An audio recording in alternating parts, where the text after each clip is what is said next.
I now declare the July 2026 ordinary meeting of Council open at 6:30 p.m. and welcome all those in attendance.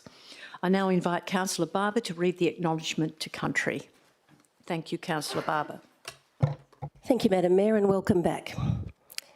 The City of Melville acknowledges the Bibbulmun people as the traditional owners and custodians of the lands on which the city stands today, and we pay our respect to the Whadjuk people and elders, both past, present and emerging. I'd also like to acknowledge and pay respect to the generations of migrants and their descendants who have also helped to build and shape the City of Melville into the wonderful place it is today. Thank you, Councillor Barber. I draw your attention to the disclaimer on the screen.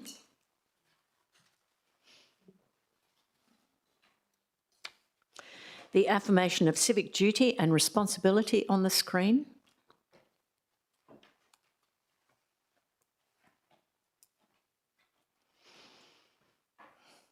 The advice of audio-visual live streaming and recording on the screen.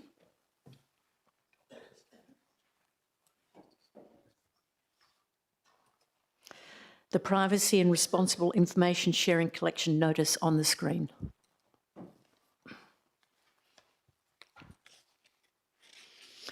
Item 2, attendance and apologies. We have the following councillor attending electronically with my permission. Can you please confirm your attendance? Councillor Panayiotou. Yes, Madam Mayor. Thank you, Councillor. I'm online.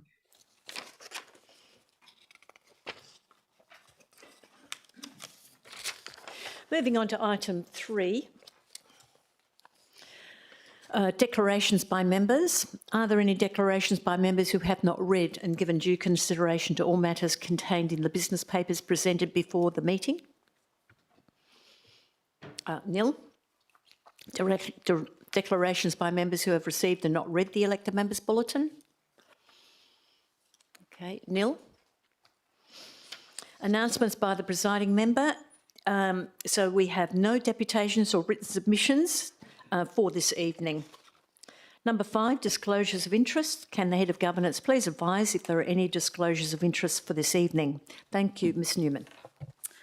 Thank you, Madam Mayor, and through you, the first disclosure of interest is from Councillor Green in relation to item 15.2, notice of motion Ardross parking. Councillor Green is declaring an impartiality interest and will remain in the meeting. The second disclosure is from Councillor York in relation to item 15.2, notice of motion Ardross parking. Councillor York is declaring an impartiality interest and will remain in the meeting. Thank you. Thank you, Ms Newman. Madam Mayor, could I please ask a question, seek some advice? Councillor Robbins. In terms of declaring an interest on item M2693, the special meeting of electors, should interests be declared if councillors declared interests when we last considered the John Connell field extension project? Should those interests also be declared for this item, or is it not necessary because we're considering specifically the electors meeting, not necessarily John Connell Reserve? Okay, Mr Yildiz. Thank you, and through you, Madam Mayor. Councillor Robbins, the former part of your question is correct, so that the decision before Council tonight is in regards to the special electors meeting, not in regards to this John Connell Reserve decision. Great, thank you.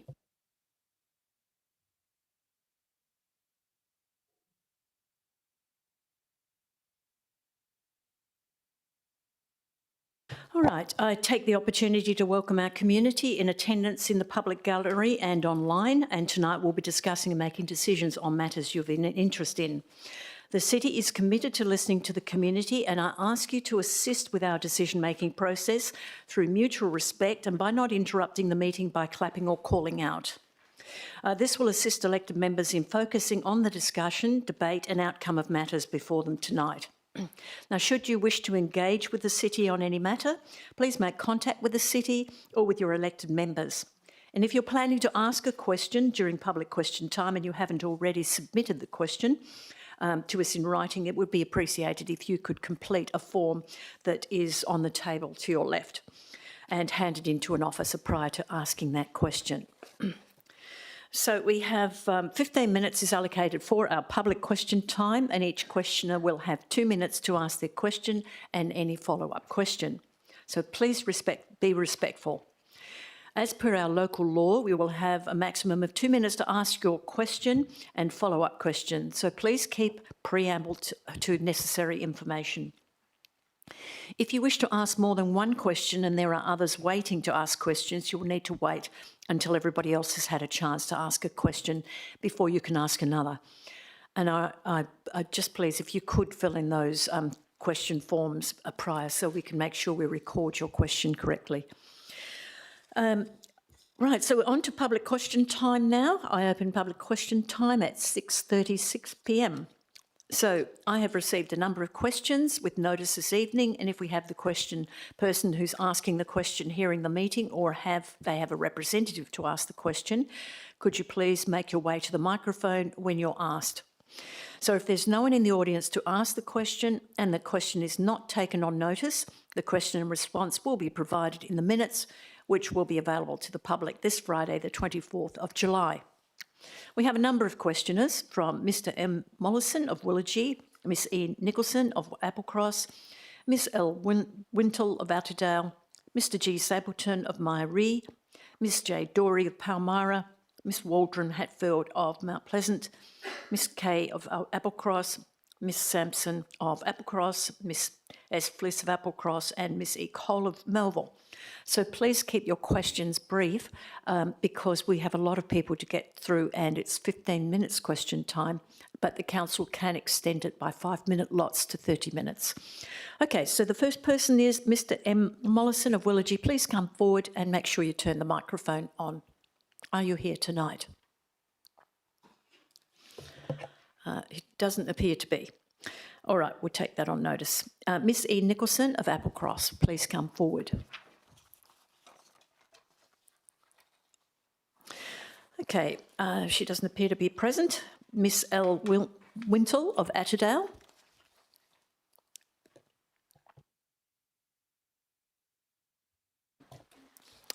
Good evening, Madam Mayor, elected members. My name is Leslie Wintle and I have lived in the Melville City area as a ratepayer for the past 40 years. I have a question in relation to the John Connell Reserve. In the June 2026 council meeting minutes, council officers advised that the land proposed to be cleared was not a threatened ecological community, a TEC. However, the approved clearing permit states that 0.68 hectare clearing area is representative of state-listed TEC and meets the Commonwealth criteria for a TEC. Minister Swinburne, in response to a parliamentary question, also confirmed in June that this area is a priority ecological community, PEC, and is recognised as a TEC by the Australian Government. The May Ordinary Council meeting minutes also acknowledge threatened ecological values, including rare orchids, and record Council's resolution to transplant trees where possible to minimise environmental impacts on the existing threatened ecological species. So my question is, what specific evidence did Council staff rely on to support its conclusion that the area is not a threatened ecological community? Thank you. Mr Coton, Director Environment and Infrastructure. Thank you. Through you, Madam Mayor. The City's position has been and remains that the area proposed for clearing is not formally classified as a threatened ecological community. The 2020 Flora and Fauna Survey concluded that the vegetation proposed to be cleared does not constitute the required size nor condition to be assessed as a threatened ecological community of Bankshire woodlands and of the Swan Coastal Plain. In addition, the City confirmed with the Department of Water and Environmental Regulation that the area to be cleared is not a TEC, a threatened ecological community. DWER advised that the area proposed to be cleared is not formally classified as a threatened ecological community. And due to the degraded condition of the site, the vegetation demonstrates only approximately 20% similarity to the Bankshire Woodland TEC benchmark community, and therefore does not meet the threshold for classification as a TEC vegetation itself. Thank you. Mr G. Stapleton of Myree.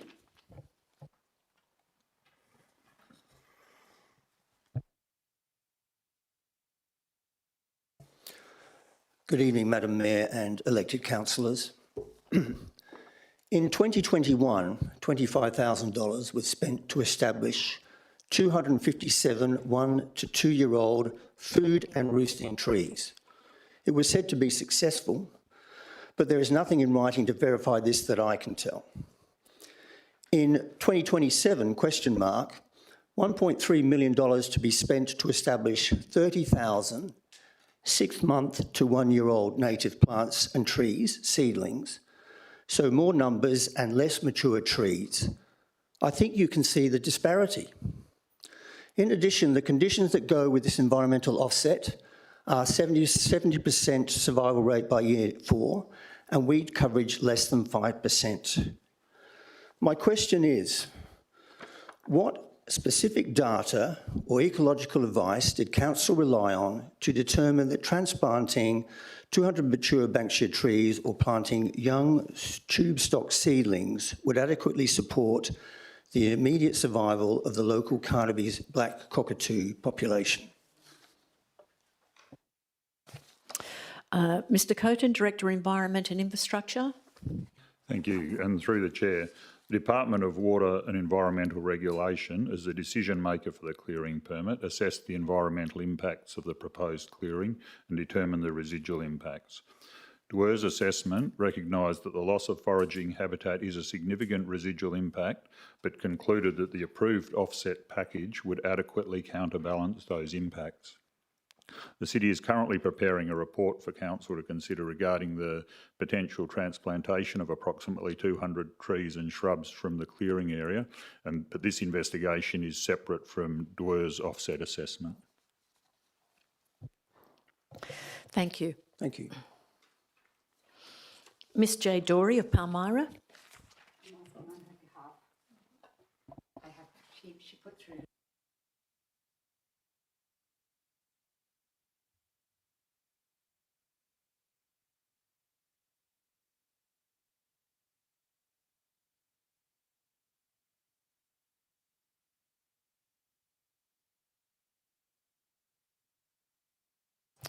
Okay, thank you. You're asking the question on behalf of Ms J. Dorey. Could you please give your name and your suburb? Please turn the microphone on and repeat that, please. My name is Kim Ribbink and my suburb is Mount Pleasant. So the business case for the John Connell Reserve Field Extension submitted to the 21st April Ordinary Council meeting stated that local First Nation elders were consulted during the development of the John Connell Reserve Master Plan, and they identified the cultural significance of this native bush opposed to it being cleared. The business case also identified that the clearing of this remnant bushland would not align with the city's Reconciliation Action Plan. My first question is, what consultation has the city undertaken with local First Nations elders since the council voted to clear the native bushland in April 2026, and what has their feedback been?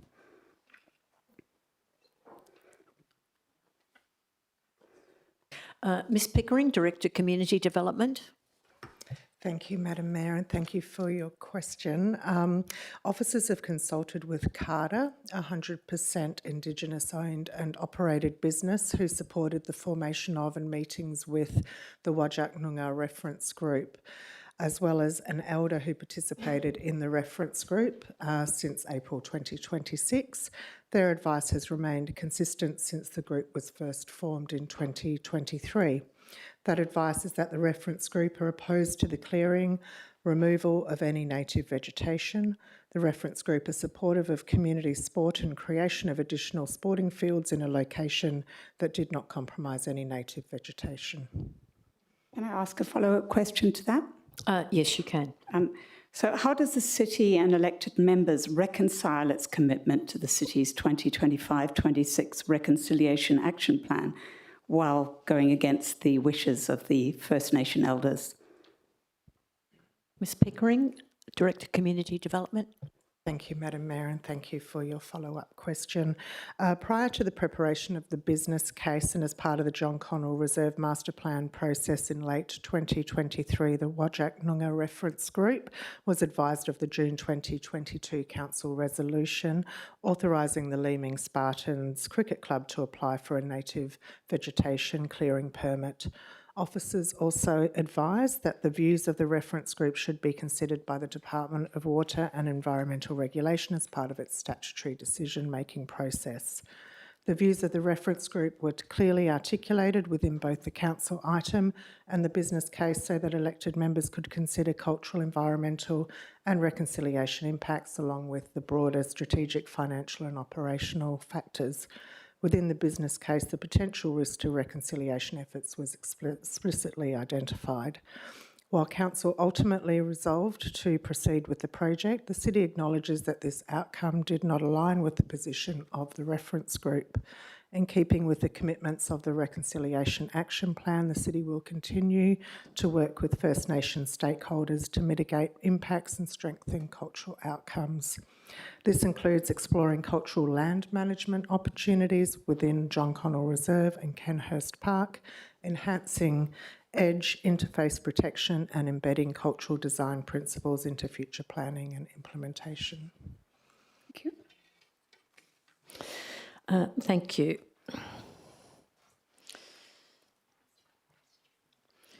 Mr. Waldron Hartfield.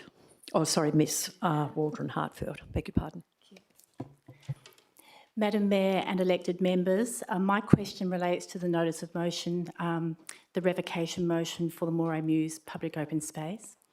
I have two questions. My first question is, have the Whadjuk elders who were consulted regarding the public open space at Moray Mews been advised of the revocation motion before the council tonight? Mr. Coton, Director Environment and Infrastructure. Yes, through the chair.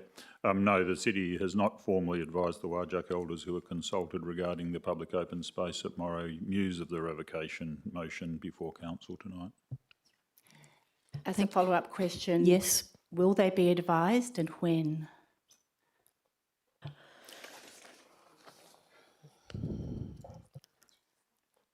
Mr. Coton, Director Environment and Infrastructure. That would depend on the outcome of the meeting tonight as to what. I thought that was the question too. Madam Mayor, may I ask my second question? Yes, of course. Thank you. Will the city please provide to residents the amount of the rates revenue received from the Canning Bridge precinct for the years 2015 to 16, 2020 to 21, and 2025 to 2026 for those financial years? Mr. Yildiz, Director Legal Governance and Risk. Thank you, and through you, Madam Mayor, and thank you for your question. As this question was received without notice and in accordance with section 6.81B and 6.9C of the City of Melville meeting procedures, local law, these questions will be taken on notice and a response will be provided in the agenda for the August 2026 Ordinary Council meeting to be distributed on the 31st of July 2026. Thank you. Can I just clarify that? So the information will be provided at another meeting? Is that what the answer was? Sorry if I did misunderstood. My apologies, I generally do have a loud voice. Sorry about that. I've got a soft voice. Yes, and through you, Madam Mayor, yes, they'll be included in the minutes as well, in the agenda for that particular meeting that'll be distributed on the 31st of July. Thank you. And the information will be provided then. Thank you. That's my questions. Thank you very much. Thank you. We're moving on to Miss Kenny of Applecross. Good evening, Madam Mayor and everybody here. Just to follow up really to the last question, Does the impact statement, including the effect on the city's relationship with the elders? Mr Coton, Director, Environment and Infrastructure. Yes, through you, Madam Mayor. The impact statement refers to stakeholder impacts at a general level. However, it does not specifically identify or separately assess the potential effect of the city's relationships with the Whadjuk Noongar knowledge holders. The next one is, does the impact statement include the reputational damage to the city, given the stated core values of integrity, excellence, caring and participation? Mr Coton, Director, Environment and Infrastructure. Yes, through you, Madam Mayor. Yes, the impact statement identifies reputational risk to the city, particularly given the extensive community engagement undertaken for the Moray Mews Town Square project and the way it's been publicly presented as a community-shaped project. The statement also recognises the potential reputational impacts with government and funding partners, including confidence in the city's ability to deliver major projects consistent with adopted strategies and council decisions. Thank you. And the last one, very quickly. Given that it was confidential, is it able to be redacted and publicised so the community knows what it says? Mr Yildiz.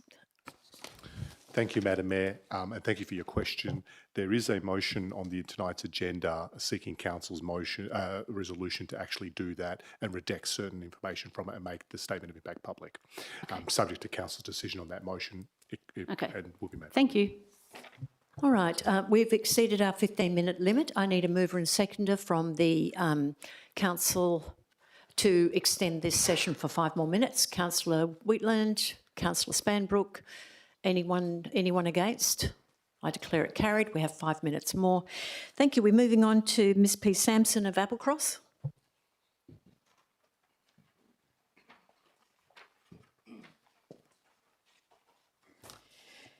Good evening, Madam Mayor and the elected members.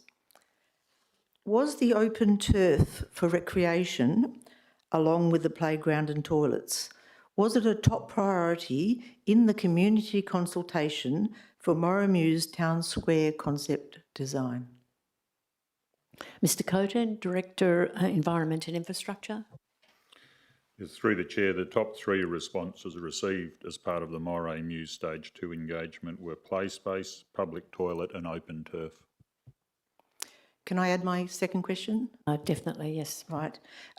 Would the amount or size of open turf in the current concept design be reduced if any of the Moray Mews land was sold off to developers? Mr Coton, Director, Environment and Infrastructure.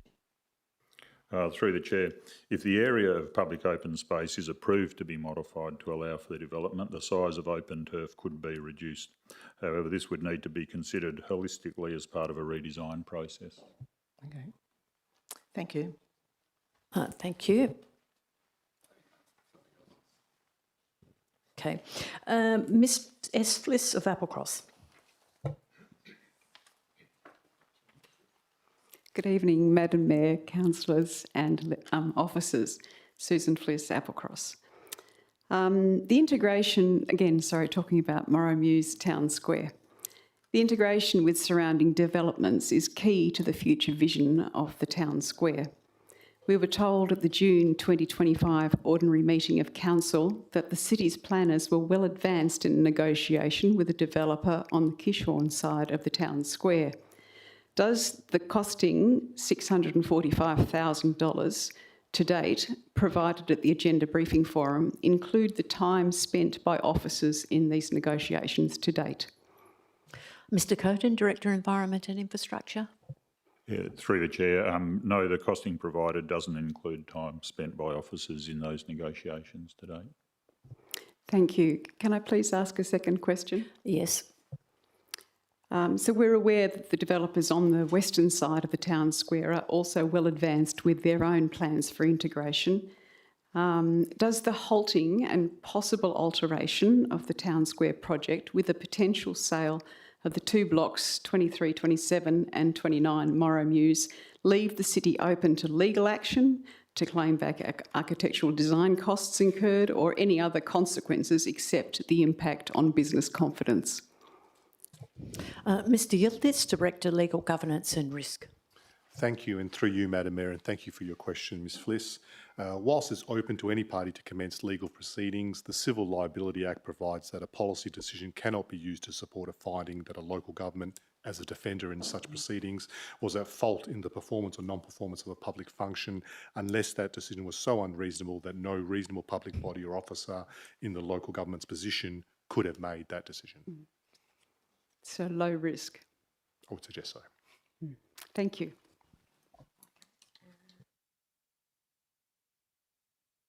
Miss E. Cole, Melville.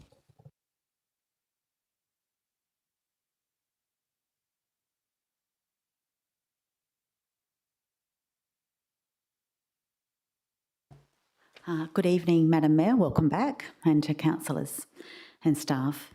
Can I please submit the following question for this evening?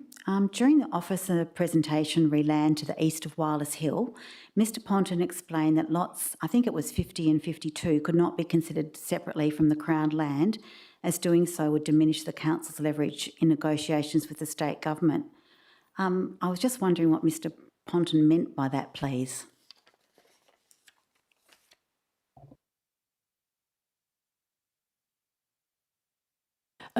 Mr Varelis, Director, Urban Planning. Through the Chair, thank you for your question, Ms Cole. The City was referring to the potential benefits of progressing the City-owned freehold land and the adjoining Crown land as part of a single investigation. The City considers that assessing the sites together may provide greater opportunity to explore offset or other land administration arrangements with the state government in relation to the City-owned freehold land. The sites are able to be considered separately. However, the City's advice was that progressing them together may assist in achieving both environmental objectives for the area and appropriate recognition of the value of the City's freehold land. Can I ask a follow-up question, please? Yes.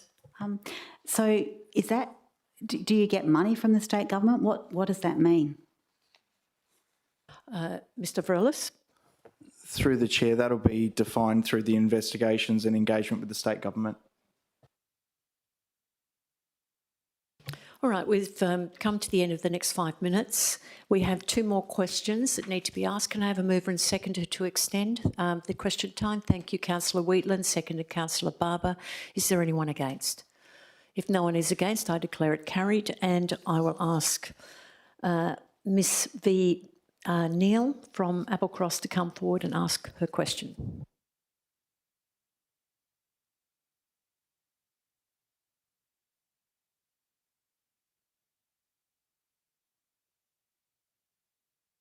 Please use your microphone.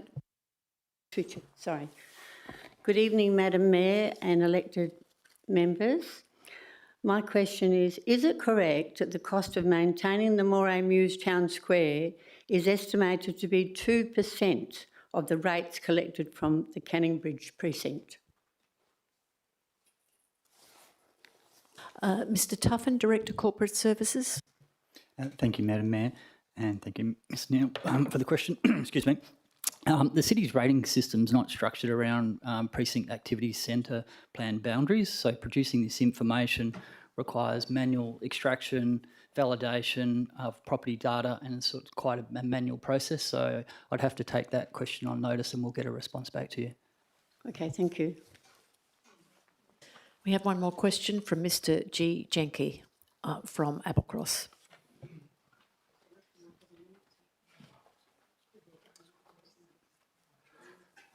Thank you, Madam Mayor and councillors. You might remember last week's agenda briefing forum talked about the land out here, and one of the previous questions was about that too. And would just like to elaborate on that. Again, the question at the agenda briefing of can the land be split into 2 blocks? The response was that negotiations regarding the sale or compensation for the relinquishment of city-owned freehold land will focus on the wider public and environmental benefit of designating the land as A-class reserve. And then it goes on to talk about opportunities to recover the freehold value of the land. And our questions are, just about this whole thing of compensation and who owns the land and who's going to own the land at the end of the day. So is Wireless Hill Reserve invested in the City of Melville? Will the reclassification of the freehold land involve an actual sale to the state government? And if not, why does the question of a sale or compensation arise at all, given that the land is already controlled by the council, and if it moves into an A-class reserve, kind of like what's going to change? And at the end of the day, will the land still be an asset of the City of Melville and controlled by the City of Melville, or will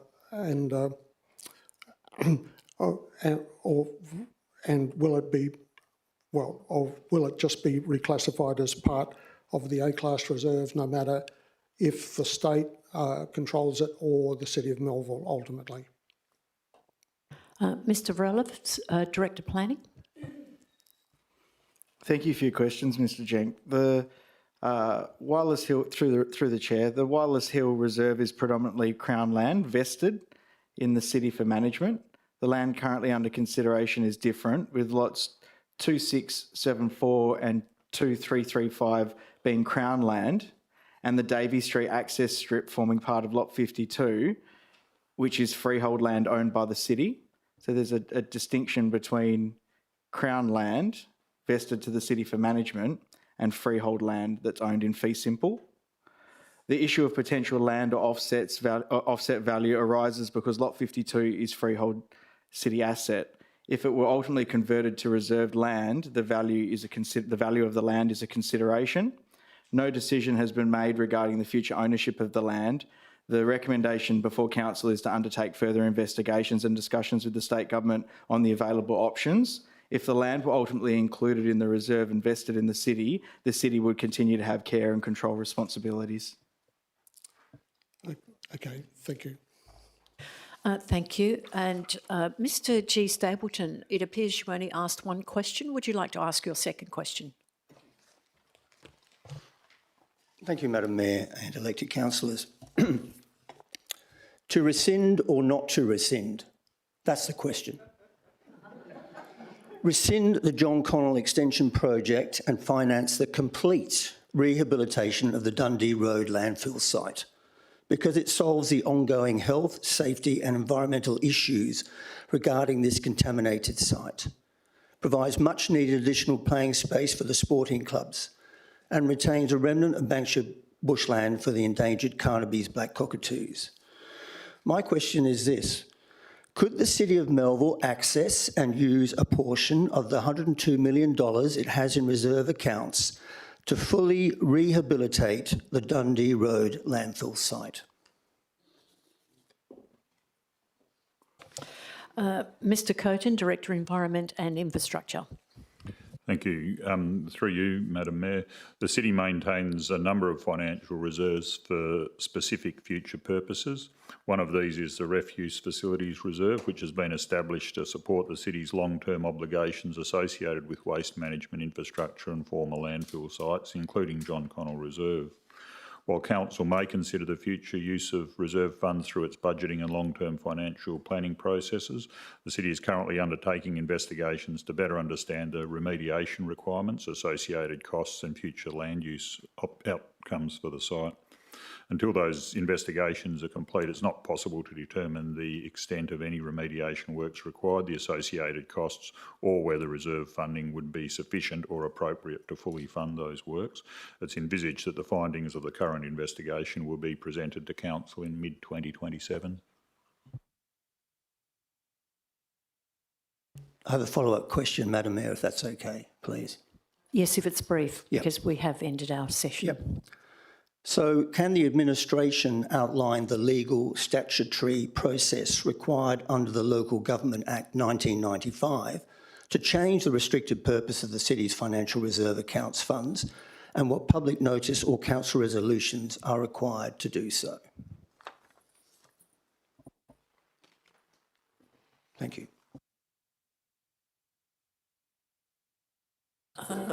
Mr Tuffin, Director Corporate Services. Thank you, Madam Mayor, and thank you for the question. There's two processes generally that can be followed. The first is just simply through the adoption of the annual budget that the council can change the purpose of a reserve during that point in time and adopt that as part of the budget. Alternatively, once the budget is adopted, there's a requirement to place a public notice and call for submissions in relation to a proposed change for a reserve. Thank you. Thank you. It appears there's no further questions, so I now declare question time closed at 7:05.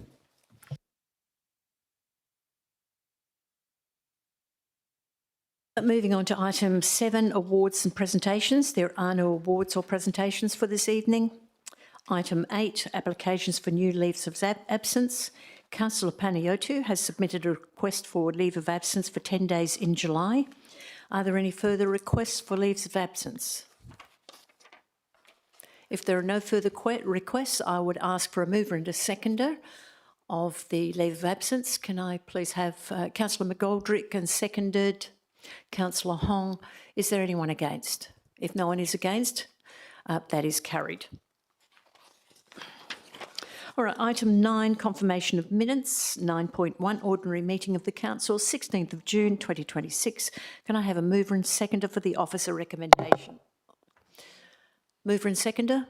Thank you, Councillor McGoldrick. Seconded Councillor York. Is anyone against? If no one is against, I declare it carried. Item 9.2, special meeting of electors, 23rd of June 2026. Can I have a mover and seconder, please? Councillor Lim and Councillor Green. Anyone against? If no one is against, I declare it carried. Item 9.4, notes of agenda briefing forum, 14th of July. I missed that one. Okay, 9.3, special meeting of council, 16th of December 2025. Can I have a mover and seconder, please? Thank you, Councillor Green. Seconded. Somebody. Thank you, Councillor Spanbrook. Is anyone against? I declare it carried. Pardon?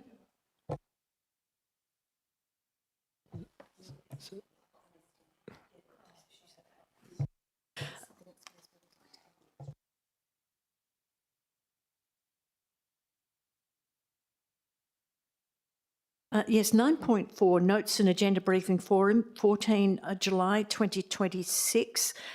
Ms Newman, Head of Governance, would like to make a comment first of all. Thank you, Madam Mayor, and through you, we've had a request from Mr Miotti of Leeming to include his hard copy notes of his deputation from last week's ABF, if the council is not opposed to that.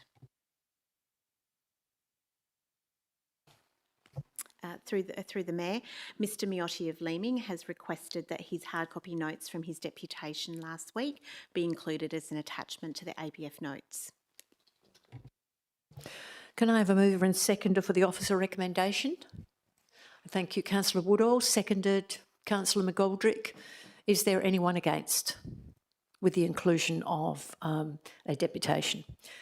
Okay, if nobody is against, I declare it carried. Item 10, new business of an urgent nature. There is no business of an urgent nature.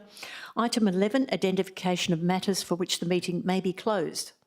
The following items have been identified as containing confidential attachments. C26405 RFT 252639, supply of tree planting and watering services. And 15.1, notice of revocation motion, UP 234033, Canning Bridge POS option analysis report, 18 and 19 April 203, ordinary meeting of council. So if you wish to discuss any of those confidential items, which does not prevent us from discussing the revocation motion, only if you wish to refer to the confidential item. Okay, so we have those two items. Could you please let me know now if you wish to discuss confidential items? Councillor Barber, which confidential item do you wish to discuss? the impact statement of the revocation motion, but does that mean the whole motion goes behind closed doors? Yes, it does. Oh, well then, don't worry. Okay, are there any other confidential items you wish to let us know now that you want to talk about? If not, we shall continue. Item 12, petitions. No petitions have been received for this evening. Item 13, adoption of recommendations en bloc. We now move on to en bloc items for this evening, and the following items have been recommended to be carried en bloc. CD 2667, Safer Melville Plan, 2026-2031 review. CD 2670, adoption of Discover Melville Plan. CD 2668, deferral request, dog and cat management and exercise plan. CD 2669, community grants and sponsorship policy. M2691, amendment to minutes, special meeting of council held 12 May 2026. C26401, investment statements, May 2026. C26402, schedule of accounts, paid May 2026. C26403, statements of financial activity, May 2026. C26404, policy review, CP009, investment of funds policy. C26405, RFT 252639, supply, tree planting and watering services, and E26103, environment and infrastructure policy review. Can I have a mover and seconder, please, for these items? Thank you. Councillor McGoldrick, seconded Councillor Robbins. Is there anyone against? If no one is against, I declare it carried. Now we're moving on to reports. The first item I'll bring forward this evening is M2693, special meeting of electors, 23 June 2026 motion. Motion carried. We have, prior to tabling the officer's recommendation, I advise that Councillor Spanbrook has submitted an alternative motion with notice on the matter, and I also advise that an advice note in relation to this motion has been circulated to elected members ahead of this meeting. As the alternative motion has been received with notice, it will be considered first. Councillor Spanbrook, do you wish to continue with your alternative motion? Thank you, Madam Mayor. Yes, I do. Okay. Okay, do you have a seconder?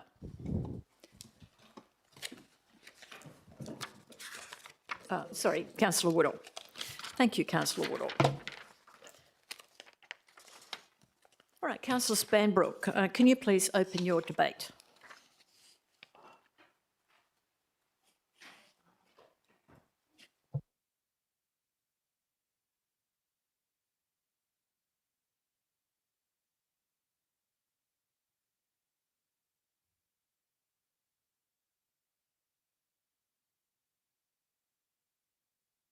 Apologies, Madam Mayor.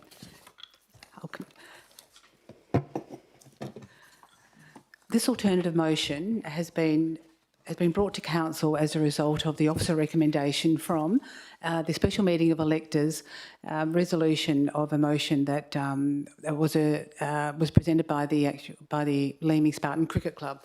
So, in saying that, I would just now speak about the alternative motion, and with the officer recommendation, I just wish to let councillors know that this is not about rushing the project. The motion does not ask for the whole project to be completed by March. It simply asks officers to investigate whether the sequence of works can be rearranged. The remainder of the project still proceeds in accordance with Council's previous resolution. In other words, it's clear first, construct when practical, and don't unnecessarily lose the permit. The next point is why the time constraints matters. The clearing permit has an expiry date, and once it expires, the city cannot assume it will simply be extended.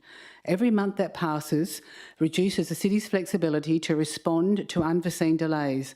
The closer the project gets to the permit expiry, the fewer contingency options remain if something does go wrong. Time is a resource and cannot be recovered. Once lost, it cannot be brought back. Every month we wait increases uncertainty. Between now and March, there are many things completely outside the city's control. And I've got a list of them, and anyone who's been involved in project management or even construction will certainly understand this. So what can go wrong, and I'll list them all, which are contractor availability, subcontractor shortages, skilled labour shortages, illness, industrial action, wet weather, extreme heat, machinery breakdowns, delays obtaining specialist equipment, environmental compliance requirements, supply chain delays, approval delays from external agencies. None of these are unusual. The longer the clearing is delayed, the greater the chance that one or more of these issues will occur. Now, from a project management perspective, it is imperative to understand the following. The clearing activity is on the critical path because all subsequent works depend on it being completed. Good project management identifies activities with fixed deadlines and gives them priority. Delaying a critical activity unnecessarily increases the project risk. The earlier a critical task is completed, the more flexibility exists to deal with issues later in the project. We have governance responsibilities to identify and manage foreseeable risks. This isn't about telling officers how to do their job. It's about asking them to consider whether the project can be sequenced to reduce risk. I'll list some risk management. So just some points that really need to be noted here. Identify foreseeable risks and implement reasonable measures to mitigate them. The expiry of the clearing permit is a known and foreseeable risk that should be actively managed rather than simply accepted. This motion is about reducing project risk, not accelerating the project. Investigating an alternative staging sequence is a low-risk measure that could significantly reduce the risk of missing the clearing permit deadline.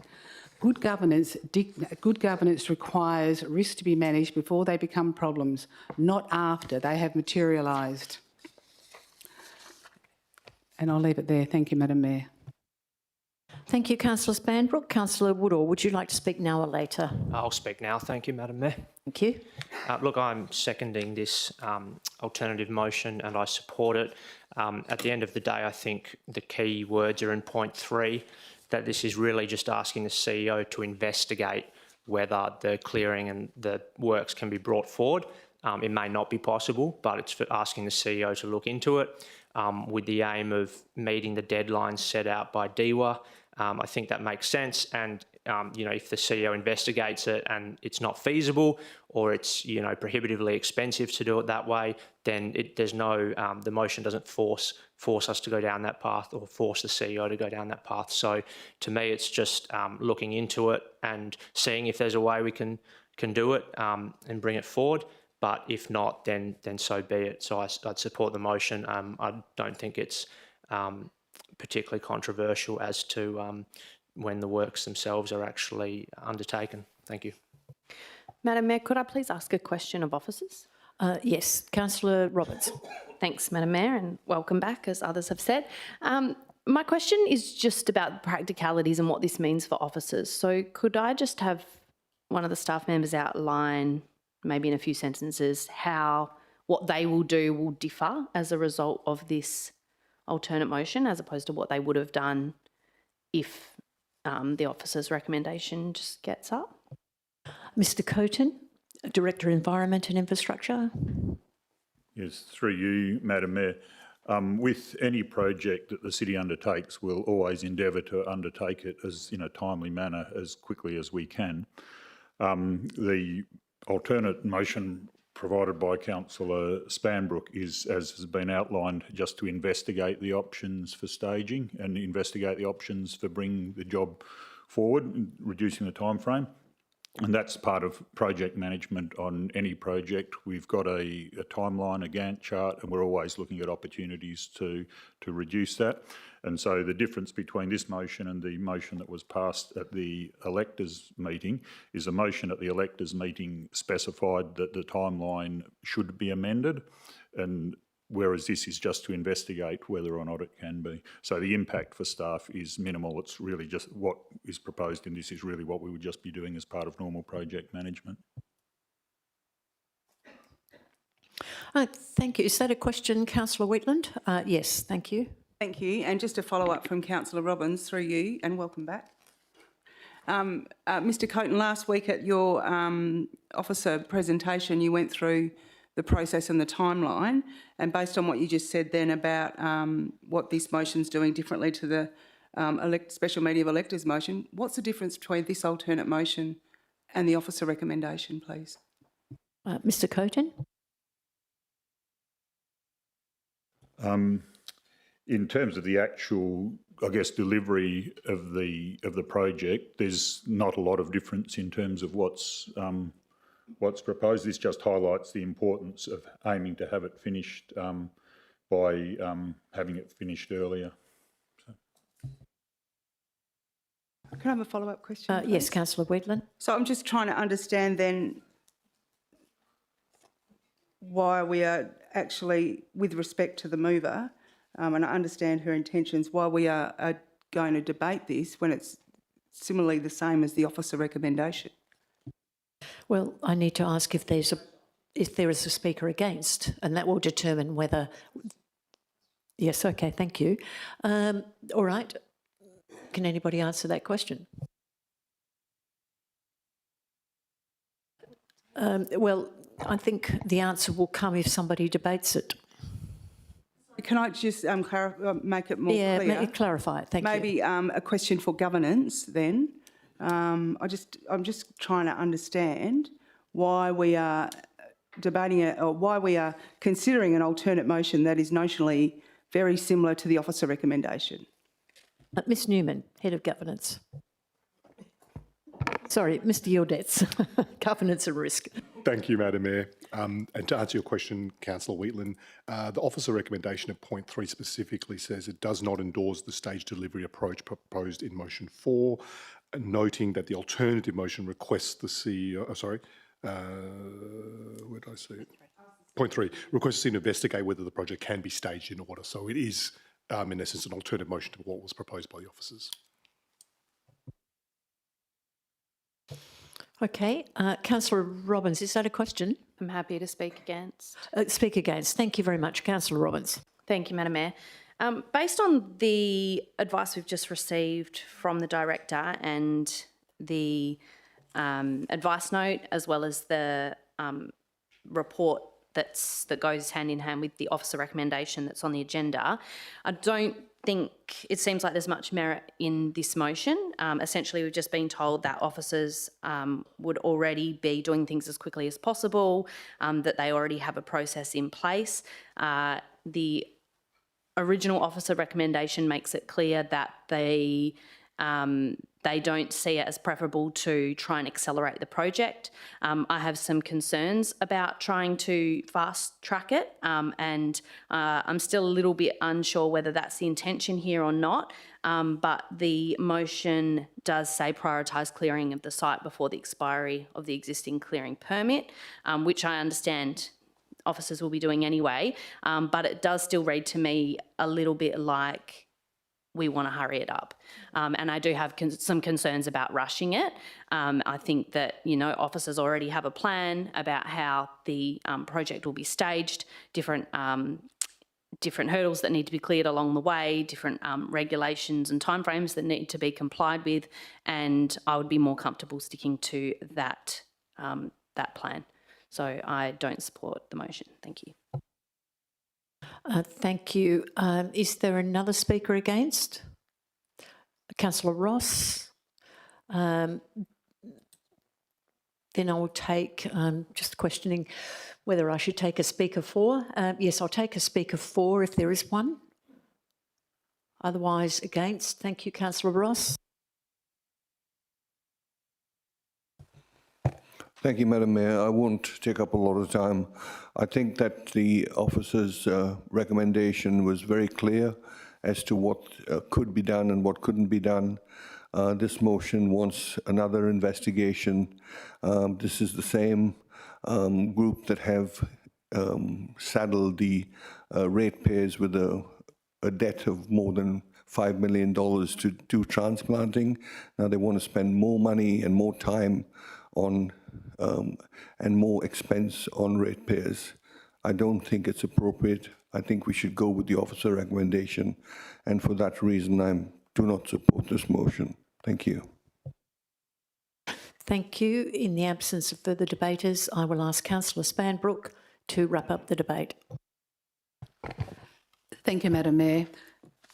First of all, I just need to make it clear that there's no request, there's nothing in the motion that states for the officers to rush.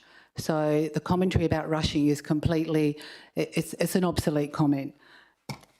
But in saying that, though, that the motion is important, even though that some of it she said suggested otherwise, that according to the officer recommendation, and that was replying to the special meeting of electors motion that was supported, is that the actual clearing works to be, they wanted the clearing works to be completed within Q3.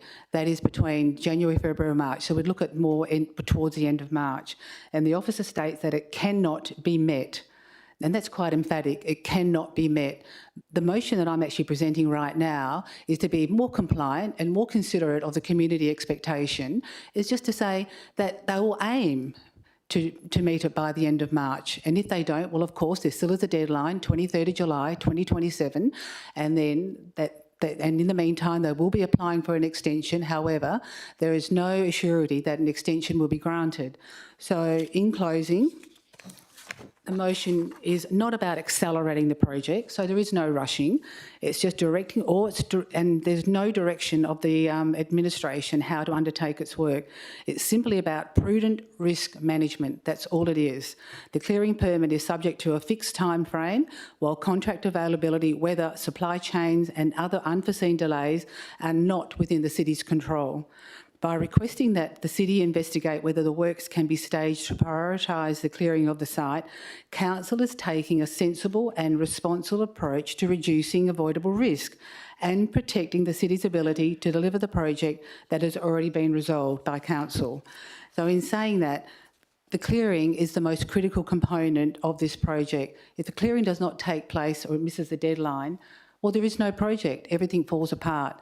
So it's just about staging it, reordering the sequence to focus more on the critical component. And there's no enforcement of the officers or anything like that. It is just a simple motion to say that they will aim to do their best by the end of March. Thanks. Thank you, Councillor Spanbrook. We'll now go to the vote. So Green is supporting Councillor Spanbrook's alternative motion and Red is against. Councillor Panayiotou, what is your vote, please? For or against?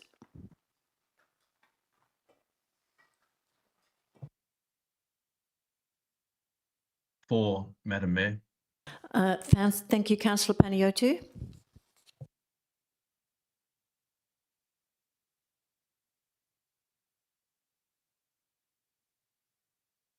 That is lost, 6-7. We now go on to the officer's recommendation. I need a mover and seconder, please. Councillor McGoldrick and seconded Councillor Ross. Councillor McGoldrick, do you wish to speak now? Or is that, can I just ask, is there anyone against? Okay, Councillor McGoldrick, can you please open the debate? Thank you, Madam Mayor. I'd like to just affirm the officer's recommendations and bring this to the debate. Thank you. Councillor Ross, do you wish to speak now or later? Okay, speaker against. Councillor Robbins, do you wish to? Yeah. Madam Mayor, I'd like to move an amendment to this, please. Oh, Councillor, sorry, I'll take Councillor Spanbrook. Councillor Spanbrook, yes, what is your amendment? Thank you. In the point, can they actually move the motion back up? Where is it?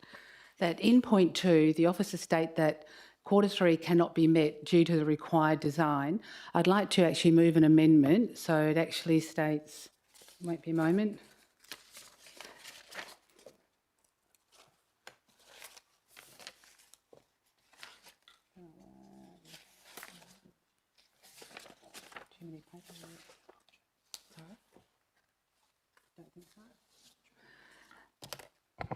In place of having that cannot be met, that they will take reasonable steps to meet this to meet this deadline, something along those words. So are you saying remove cannot be met? Yes. Due to the required design and replace it with other no words? later than Q3. I just like in place of cannot be met, it's just to be more compliant. Instead of saying cannot be met, that they will make an attempt to do their best at it. So the proposed timeframe particularly set out in motion for declaring associated with no later than Q3. Will be attempted to the required design.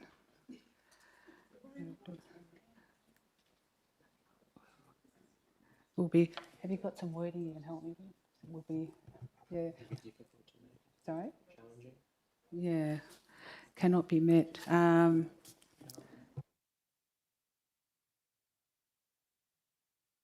Councillor Woodall, you have a solution? Well, just a suggestion that perhaps rather than being so emphatic, it could say will be challenging to meet, or words to that effect.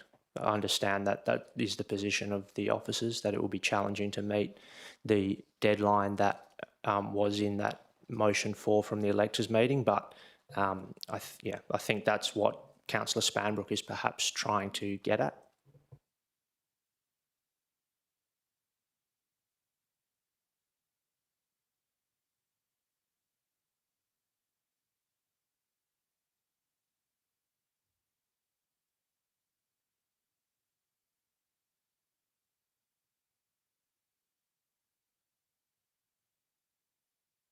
We'll just get it organised before we put it on the screen.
Okay, Councillor Spanbrook, we have the words there now. Do you have a seconder? Councillor Woodall.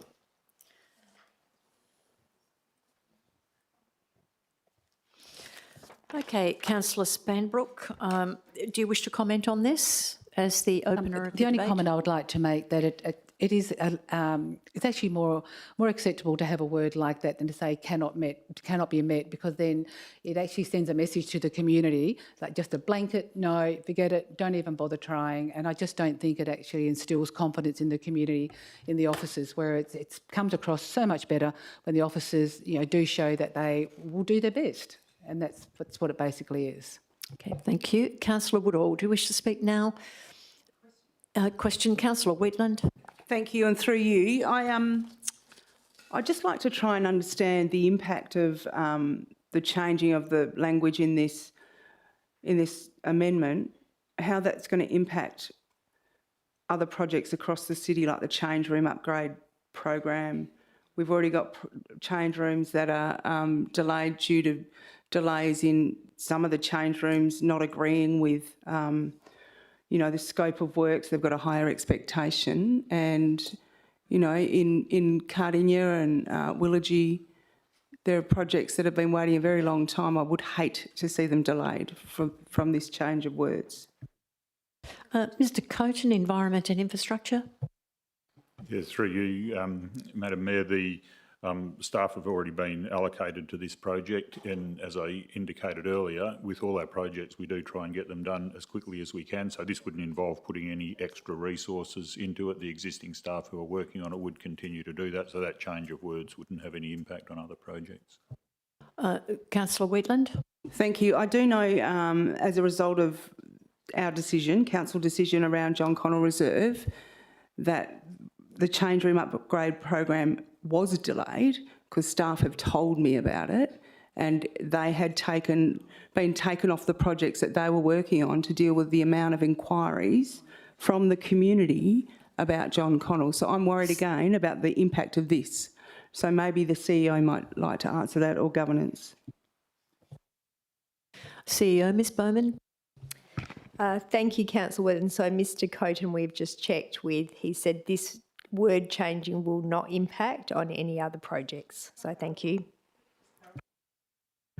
Please, if I may just clarify, if the community react to what we decide tonight, then they start sending emails in again, then governance and community staff and sport and rec staff will be spending time answering questions from governance to send back to community members. That's the impact I'm talking about. Okay, Councillor Wheatland, it sounds like a bit of a debate against it, against the amendment.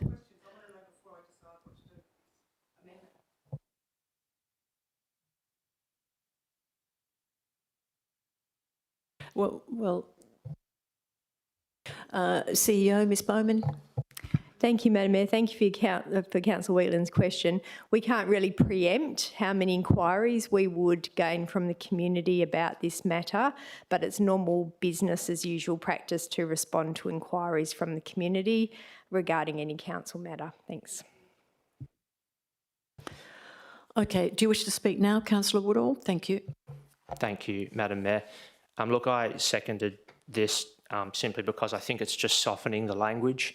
So, you know, this motion was, motion 4 was carried at the electors meeting. This is the response basically to that motion that was carried. And instead of saying, instead of saying no, we cannot meet it at all, we're just saying it's going to be difficult to meet, which is true. And Director Coden has said that the staff are always looking at opportunities to try and bring things forward and do things as quickly as possible. So I think it's just softening the language so that it doesn't come across as abrupt to the people who voted for motion 4 at the electors meeting. So I don't see any material change to what will occur from the city's point of view or the project. It's really just changing the language so that it's more reflective, I think, of a more reasonable sort of position from the city. Okay, a speaker against? Councillor Ross. Thank you, Madam Mayor. As before, I will be very brief. I just see this as another example of time wasting. We have a full calendar tonight, and yet we're going around and having things just to soften the language. I really think it's not acceptable and should not be allowed. Thank you. Thank you. Are there any further speakers against? Councillor Robbins. Going to against in a row? You indicated you wanted to speak against. Oh, yeah, you usually just don't take 2 speakers against in a row. Only because we've had 2 speakers 4 in a row. And we're going to wrap up the debate because there doesn't appear to be much debate. So okay. I'll take a second against. Okay, thank you. Yeah, so my concern with this change is that I think it's disrespectful to officers. Officers have provided their professional advice that it's not possible, and then we're essentially turning around and telling the officers that actually they've got it wrong and that they need to try and meet, a shorter time frame if they can. I'm also concerned about the governance aspect of it, that officers have provided their advice, which is that it can't happen, and we're now saying that we're trying to play with the wording to change the officer's advice. So I think as a council, we need to just make a decision whether we agree or don't agree, but not actually fiddle with the wording to try and change what the officers have already told us is their professional judgment about where the project and the timeframes sit.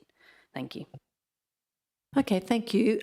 Councillor Spanbrook, can you wrap up the debate, please? No, that's fine. Thank you, Madam Mayor. Okay, we're going straight to the vote. Thank you. And Councillor Panayiotou will need to have your vote. Green is for approving the amendment. Red is against the amendment. I support this amendment, Madam Mayor. Thank you.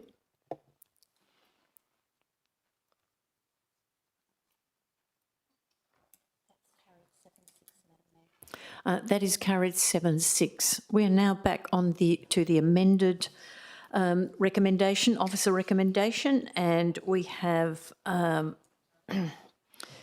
Councillor McGoldrick open the debate. Do we have a mover against, a speaker against, I should say? This is the amendment. This is the officer recommendation as amended. Do we have any further speakers? Councillor Robbins. Thanks, Madam Mayor. I'll reluctantly speak against, partly just because of the amendment that was just carried, and I've already spoken about my reasons for not agreeing with that amendment, but having it now included makes me even more uncomfortable with supporting the motion. If the council was inclined to vote on this in parts, I'd happily support 1, 2 and 3, but the wording in number 4 that we uphold the council resolution of the 21st of April 2026, I can't with a clear conscience support that because I didn't support it at the time and I don't support it now. Thank you. Thank you. Councillor Ross, I don't believe you've spoken as a seconder. Did you wish to speak? Otherwise, I can take another speaker against before you do. It's entirely up to you. Is there a speaker again? Another speaker against? I don't wish to speak. You don't wish to speak anyway. Okay, if there's no further speakers, I will go back to Councillor McGoldrick to wrap up the debate. Thank you, Madam Mayor. It's a busy evening and I just want to affirm and thank the officers for the presentation and happy to put it to a vote. Thank you. We'll then go to the vote. So we're voting on the officers' recommendation as amended. Green is supporting it and red is against. Councillor Panayiotou, what would your vote be? Yes, I support this, Madam Mayor.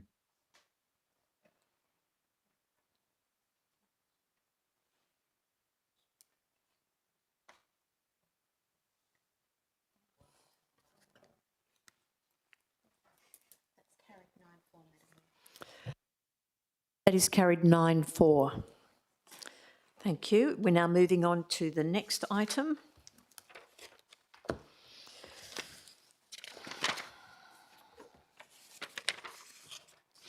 This is 15.1, Notice of Revocation Motion, UP 234033, Canning Bridge POS Option Analysis Report, 18 and 19 April 2023. Ordinary meeting of council. Absolute majority is required. We do have a confidential attachment, which a number of you have, which the elected members have made known they do not wish to speak to. So we'll remind you if you start talking about it. So before we table the motion, I would like to advise that there's a confidential attachment. I have mentioned that. Again, if you wish to discuss the confidential attachment, we will have to go behind closed doors. So then we'll hold, this motion is proposed by Councillor McGoldrick. Councillor, do you wish to proceed? Yes, please, Madam Mayor. Okay, thank you. Do you have... All right, we don't need a seconder because the motion is supported by 4 other elected members. So, Councillor McGoldrick, can you please open the debate? Can I ask a question first, please? What is your question, Councillor Wheatland? I've got a motion without notice around the public release of the statement of impact. Could we possibly consider that before the rescission motion? No, we're going to do the rescission motion first. And then we're going to do because it's a motion without notice, we're not considering it first. It's the rescission motion that comes first. We have notice. So you will notice there's 2 motions without notice. They are going to be considered after the revocation motion, because otherwise, normally they would be considered at the end of the meeting after the reports. We have now brought them forward after the revocation motion. We won't be bringing them in front of the revocation motion. Okay, so thank you very much. Mr McGoldrick, please open the debate. Thank you, Madam Mayor. Tonight I'm asking we make sure we're making the very best outcome for the future of the Morrow Mews site. For me, this motion is built around three simple principles: pause, process and purpose. Before we make a once-in-a-generation decision for the current plan for the Morrow Mews site, I believe we should ask ourselves three questions. 1, are we rushing? 2, have we fully considered how Applecross and, have we fully considered how the Applecross and Canning Bridge precinct are changing?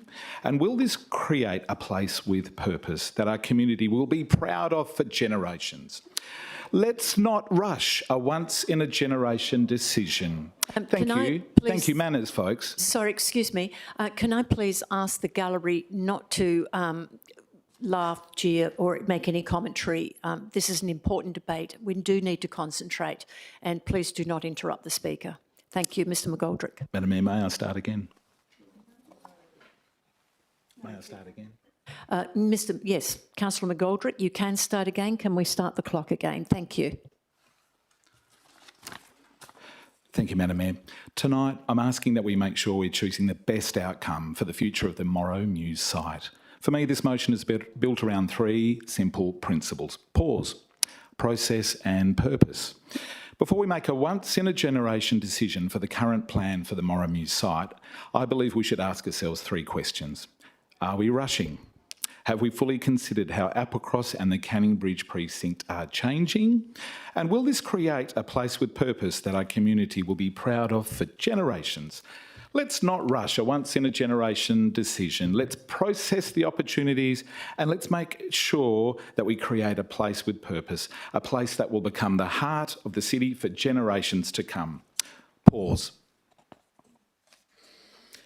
This motion is not about approving development, selling land or reducing public open space. It's about whether the current proposal for the Morrow Mews site represents the very best outcome for the people of Applecross and the wider city of Melville. I've spoken with many residents in recent weeks about Morrow Mews, and one conversation stayed with me. A local resident who recently downsized into an apartment told me it was one of the best decisions she had made. She loves walking along the river every day to the Heathcote area and further round to the many riverside spaces on our beautiful Derrable Yerrigan River. She asked, "Hey, what's happening with the town square plans?" And I explained the current plan for a $4.5 million passive park with some trees, a young children's playground and some seating. She spoke about how much she had enjoyed the recent City of Melville food trucks event on the site and how it was welcoming to see the space full and being used throughout the day and evening. She wondered whether there should be more parking, a drink fountain for people and maybe for a drink for their dog, additional seating, proper toilets, some nice shade, some lighting, some exercise equipment and perhaps a basketball hoop where families, grandparents and older children could gather. Most people I have spoken with agree with the current passive park design was selected reluctantly as a compromise, not for a better option. It was why we should not rush to a permanent decision. Let's reflect on the brand new park at Esplanade. With due respect, is this the best outcome for replicating the same thing across the highway? I respectfully ask those in the chamber this evening, have you taken your time to visit and view the Esplanade Park? If so, have you reflected on whether it's the very best decision for the City of Melville and whether that's the best they can do for the broader community? If we are truly aiming for a town square at Morrow Mews, should we be considering a more vibrant and activated space, as opposed to a blank, passive suburban park with 3 benches and no drink fountain? Whenever I pass the Esplanade Park, there's generally nobody there. There are a few people there and they only stay briefly before walking from one end to the other. Anyone who needs to toilet really needs to hope that a nearby cafe or shop will be able to let them in.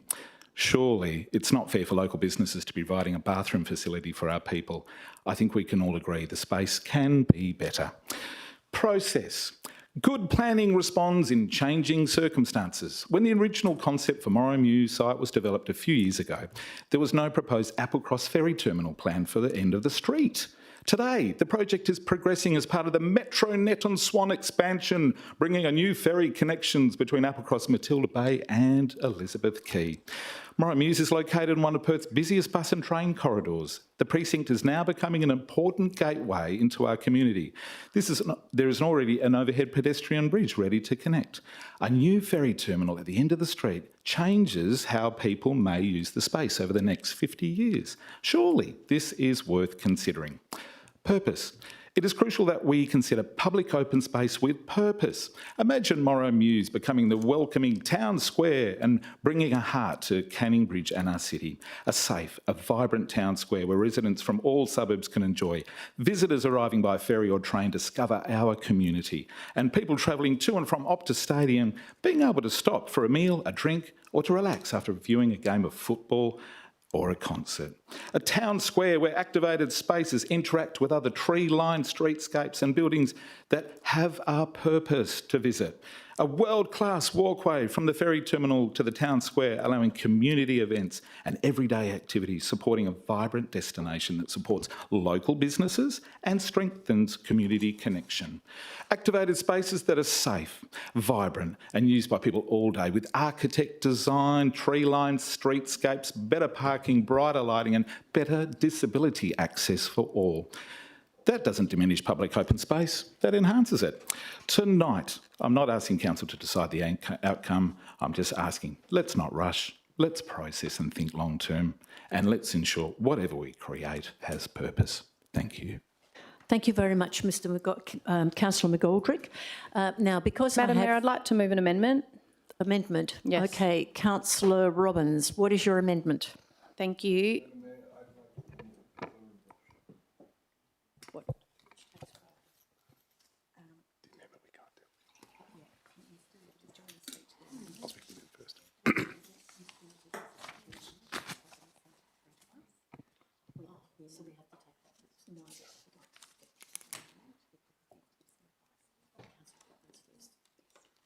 Okay, we have some advice for Councillor Robbins' amendment. She has sent it through.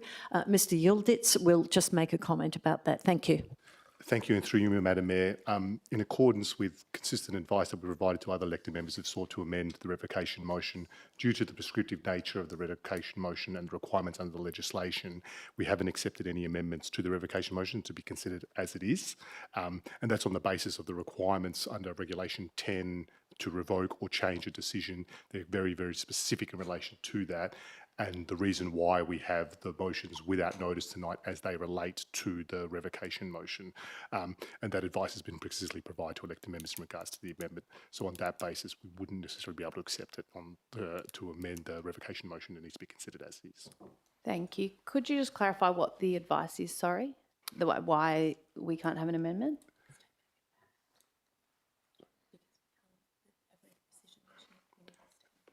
In addition to the prescriptive requirements of the legislation, Council does need to consider a statement of impact that needs to consider the whole of the revocation motion. That's in addition to the requirements of the legislation to bring a revocation motion to Council and the absolute majority decision to change or revoke a decision.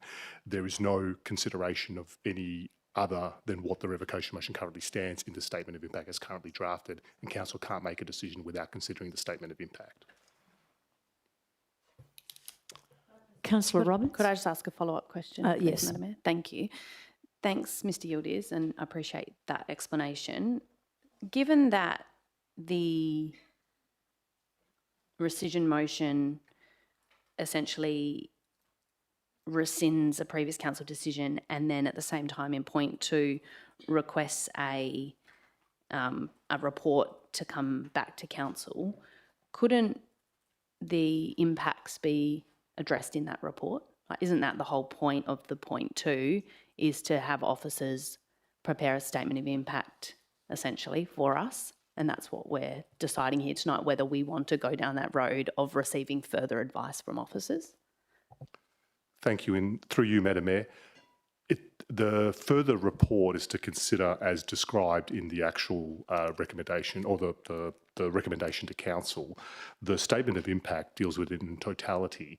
So any changes to that, council would not have a statement of impact that covers off the whole resolution that's provided as part of the revocation, and that wouldn't comply with the requirements of the meeting procedures.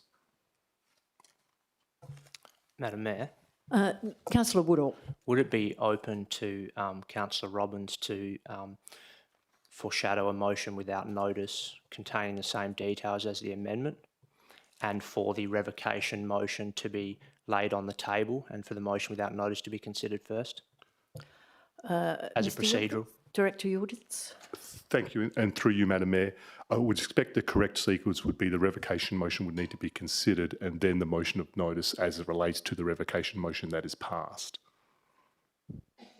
But procedurally, it would be open to the council to lay the revocation motion on the table and have the motion without notice worded in such a way that it would say if the revocation motion is carried, then et cetera, et cetera. I understand it's not usual practice, but it is possible. I would consider that without taking advice from my colleague. I would expect that that would be possible.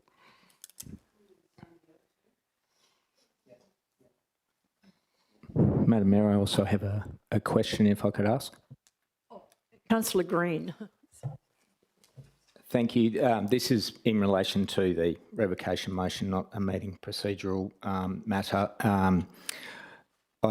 I've had some discussions with city officers and governance and fellow elected members about the turnaround time on the report back to council, and I had something of an assurance that that it would be possible by October. So I guess could I have that confirmed by a city officer?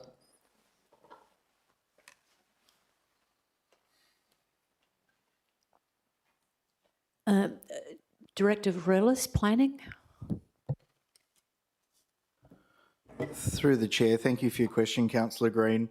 For the aspects relating to the Planning Directorate, I can confirm that we could work towards that time frame, yes.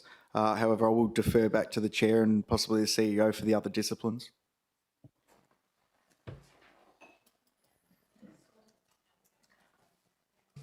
Okay. Sorry, excuse me, Madam Mayor. Councillor Green, what did you just ask? I was just looking for a confirmation that the report back to council regarding the revocation motion could be achieved by October rather than December. And the answer was positive, yes. Oh, Ms. Bowman, CEO, would like to clarify. Thank you. Through you, Madam Mayor.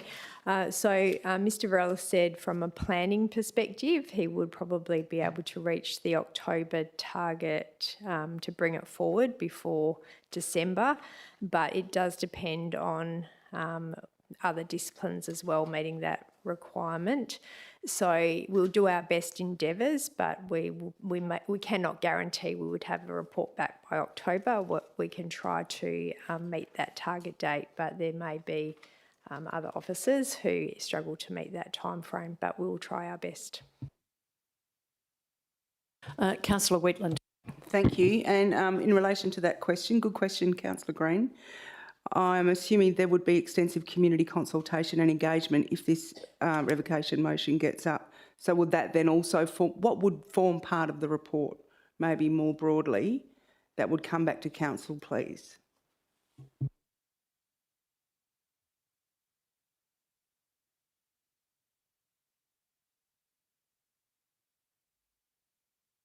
Ms.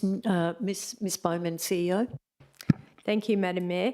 So the confidential statement of impact did provide some information regarding what the officers may be able to provide in the report back to council, but we will need to take that question on notice regarding whether there's any community consultation included in the process, but my understanding was what was proposed did not include external community consultation, but it would include stakeholder consultation. Thank you. Councillor Wheatland. So, follow-up question then: how can we decide on this tonight if we don't know what that's going to look like? Maybe we do need to defer. Well, this we item. have a motion that Councillor Ross is proposing. Can you please mention that again? Thank you, Madam Mayor. Yes, I wish to move a deferral motion for much of the very reasons that are being discussed at the moment. Have you got a date? Sorry? Yes. Do you have a deferral date? Next, the ordinary meeting of Council in August 2026.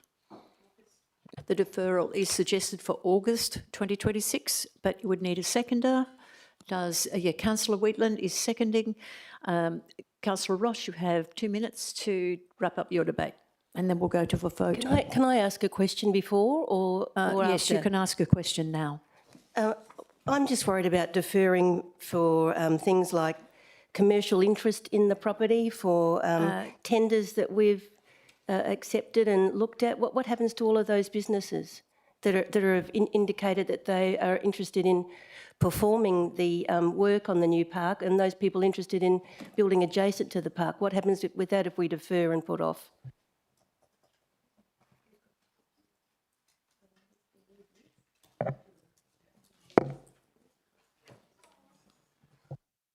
Just give us a moment to respond to that.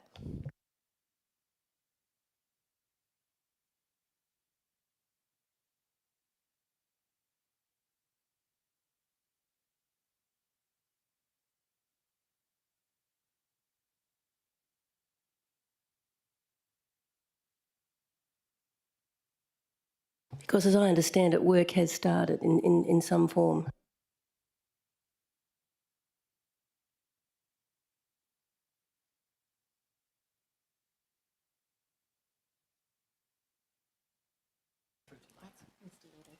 Mr Yildiz, Director Legal Governance and Risk.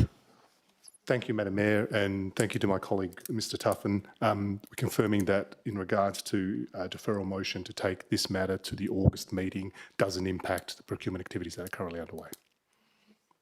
So there's no impact, Councillor Barber. Thank you. So, Councillor Ross, you have a seconder. Can you please give your 2-minute debate? Thank you, Madam Mayor. Councillor McGoldrick opened up with, are we rushing? And I agree with him, we should not be rushing. We should be deferring this matter till we've all had a good chance to understand what's happening. This motion has come as a surprise to the community. There's been no warning or valid reasons for introducing these proposed changes to the usage of the site. The ward councillors were not consulted or informed, and the motion has caused anger and concern amongst the City of Melville community, as well as outside the city. The city's reputation is being damaged, and community trust in the city's decisions is being damaged. The motion, if carried, will result in about $650,000 of ratepayer funds already expended on this project being thrown away. In addition to millions of dollars in increased rates, income will be lost. The deferral of the motion will allow the impact statement prepared by the city in response to the motion to be released to the community. That could help to restore community confidence, and at least the city and council are acting transparently and openly. This community will have time to consider the impact statement and bring any questions or deputations back to the city. The statement of impact may also be updated. It was deficient in providing information about the interface areas at the back, and elected members have not been given an opportunity to properly discuss the impact statement. The law requires proper consideration of an impact statement, and none of us have had that opportunity. So for all those reasons, I ask that we don't rush, thank you, Mr. McGoldrick, and we actually take our time and we defer this matter so that everyone can be properly informed, and openly and transparently we can move forward with making a decision on this matter. For that reason, I ask you to support this deferral motion. Thank you. Thank you. We'll be going to Madam the Mayor, vote. could I just clarify what is meant by that it doesn't impact the tender process? Does that mean that the CEO just holds on to any proposals received until a decision is made by the council in August. Mr Tuffin, Director Corporate Services. Through you, Madam Mayor. Thank you for the question, Councillor Robbins. As part of the impact statement, a review was undertaken of all the current procurement processes, in particular the validity period for each of those particular procurement processes. There is one that, or two, that could potentially be impacted in relation to if a decision was not made at the August OCM. So as it currently stands, all the validity periods go into the second week of September.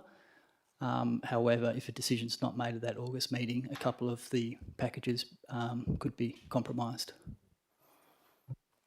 Okay, thank you. So August is the deadline. Okay, thank you. Councillor Whitland. I want to understand what a couple of the projects would be compromised means. Does that mean we'd be in a really bad pickle? Do you mean after legally? August? Yeah. Do you mean after August? Yeah. Mr Tuffin? Sorry, compromise, perhaps not the best word. So under standard sort of procurement terms, the council has the option to accept or reject any tender, but there is a validity period. The other possibility is to go to each of those suppliers or contractors and seek a further extension for a further 30 days. That's another option. Okay, so we're going to the vote now. Is that a question, Councillor Green? Yes, just a question. Madam Mayor, sorry to interrupt on a point of order. I had understood that on a procedural motion, the mover speaks to it and then we go straight to the vote. There's no opportunity for questions or debate. That is correct. So we're going to go straight to the vote. I'm not taking any more questions. Thank you. Okay, Councillor Panayiotou, can you please give us your vote? Green is you support the deferral and red is you don't. That's a no for the deferral, Madam Mayor. Okay, thank you.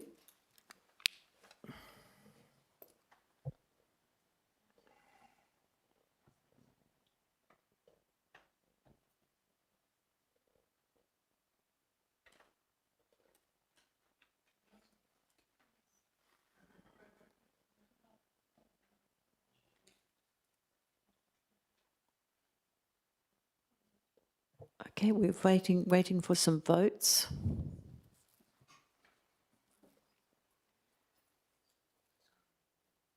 Oh, sorry. Thought I'd already done it. Yeah, we're looking for Councillor Robbins.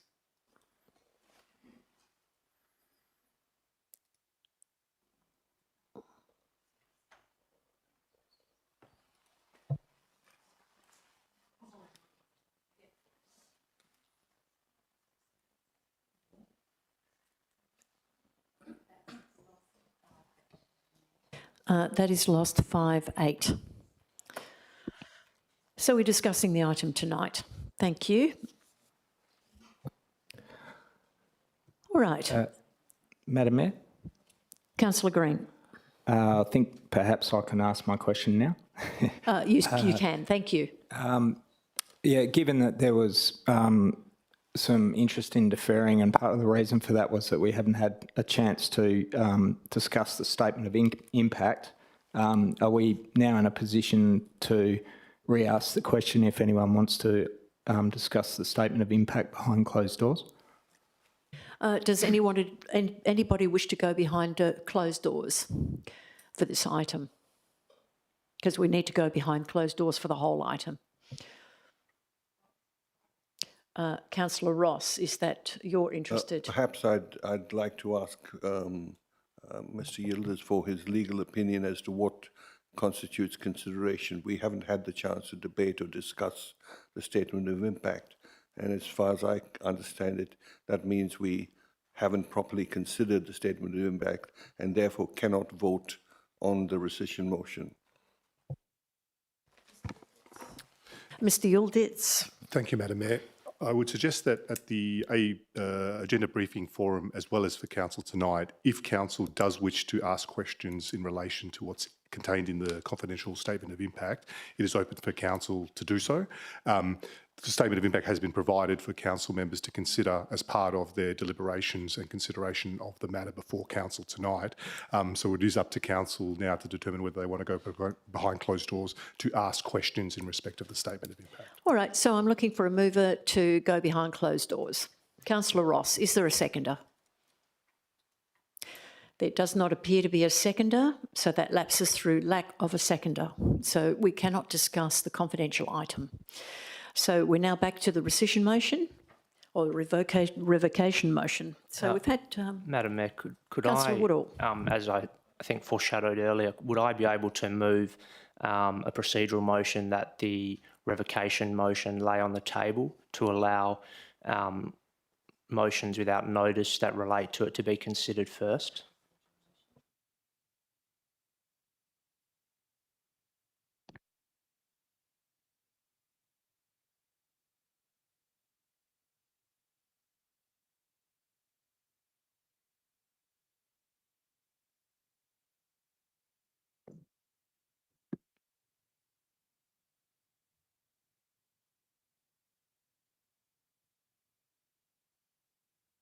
Okay, Councillor Woodall, yes, I'll accept your motion. And do you have a seconder? Councillor Spanbrook. Councillor Woodall, please open your debate. Thank you, Madam Mayor. As just mentioned earlier, I believe Councillor Robbins was interested in moving an amendment that might potentially be considered as a motion without notice that relates to the revocation in the event that it is supported. In the event that it's not supported, it would fall away naturally, I believe, anyway. And there is also, I think, Councillor Lim and Councillor Wheatland had motions without notice that also relate to the same issue. And Councillor Wheatland's in particular relates to the impact statement and the potential or the possibility of making it public with appropriate redactions. So I believe that would be appropriate to certainly to consider that one at the very least before dealing with the revocation itself. Thank you. Councillor Span, I'm sorry, this is a procedural motion. I can only take Councillor Woodall as the mover, and now we're going to the vote. Thank you. So we all understand what happens with laying a procedural motion of laying the item on the table. It lays on the table as long as we leave it there. We can pick it up again tonight after you're satisfied with the debates we're having on the next probably 3 items, which is Councillor Robbins' item and 2 motions without notice. So then we can pick it up again after that. So we're going to vote. This is for laying the revocation motion on the table. All right, that means it just sits there until we pick it up again. So if you're in favour, vote green. If you're not in favour, vote red. Councillor Panayiotou, do you have, could you give us your vote, please? For laying yes, Madam Mayor. Yes, to lay on the table.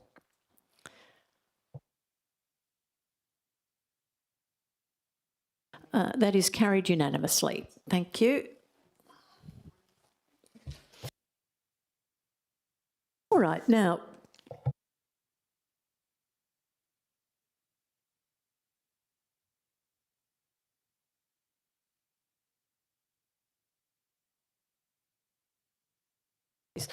okay, Councillor Robbins,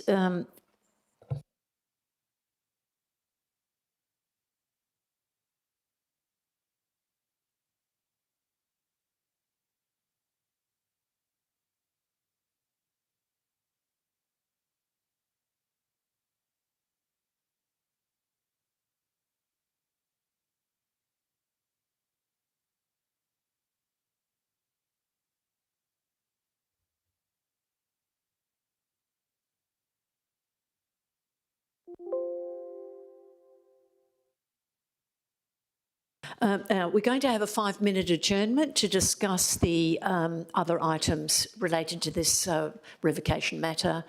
It's not clear how to determine it, how to go forward, so we need a 5-minute recess, and we'll adjourn and come back in approximately 5 minutes.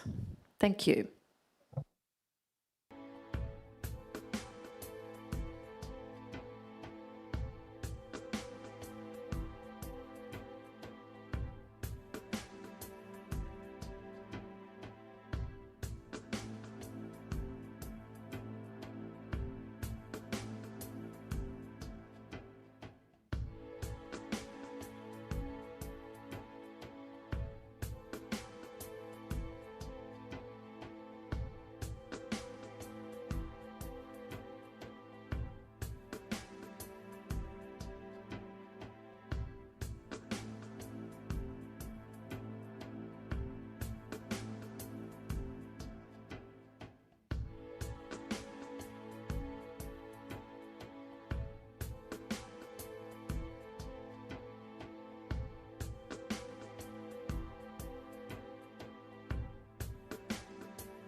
Tell me when you've. It'll take them a couple of minutes to sort themselves out. Tell me when you're ready.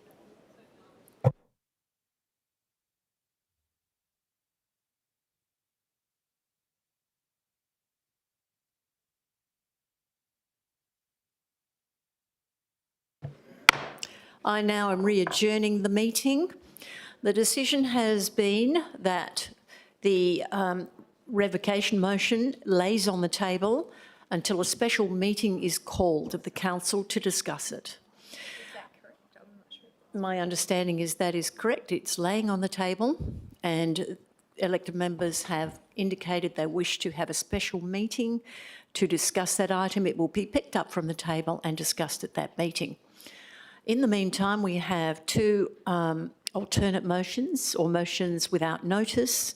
They will be presented at that meeting as motions with notice. But tonight we have one more item to do with this particular revocation motion. In fact, it's a motion without notice from Councillor Wheatland. Do you wish to proceed with that motion? Now, in order for this to get on the table, it needs to have an absolute majority. That means we need 7 in favour. So, Councillor Wheatland, can you please... Madam Mayor, may I just ask a question about your previous statement about the laying on the table to a special meeting of council? When are we planning the special meeting of council? It was suggested perhaps a week before the August meeting, but no date has been set, and I would imagine we'd probably have to do a little consultation around the table to see what dates fit. Councillor Spanbrook. Madam Mayor, why a special meeting of council? Why not include it in the next OMC? Perhaps I'll get the Chief Executive Officer to answer that. Thank you, Ms Bowman. Thank you, Madam Mayor. So it is still open to elected members if they wish to bring that item off the table at tonight's meeting, but there has been some other discussion around whether or not council wish to do that. But with the August council meeting, because of the validity period that Mr Tuffin had mentioned, there are some tenders which need to be either extended from a validity period or need to be considered at the August council meeting due to the time frame since they went out to tender. So we would have to bring to the August council meeting some of the tenders to council for consideration, and it would be challenging to have a revocation motion regarding that particular matter considered at the same meeting that you're potentially considering the tenders for proceeding with the Morrow Mews public open space development. So, yeah, the timing would be problematic, and that's where there was some discussion about potentially having a special council meeting to consider the revocation motion prior to the August council meeting. Thank you.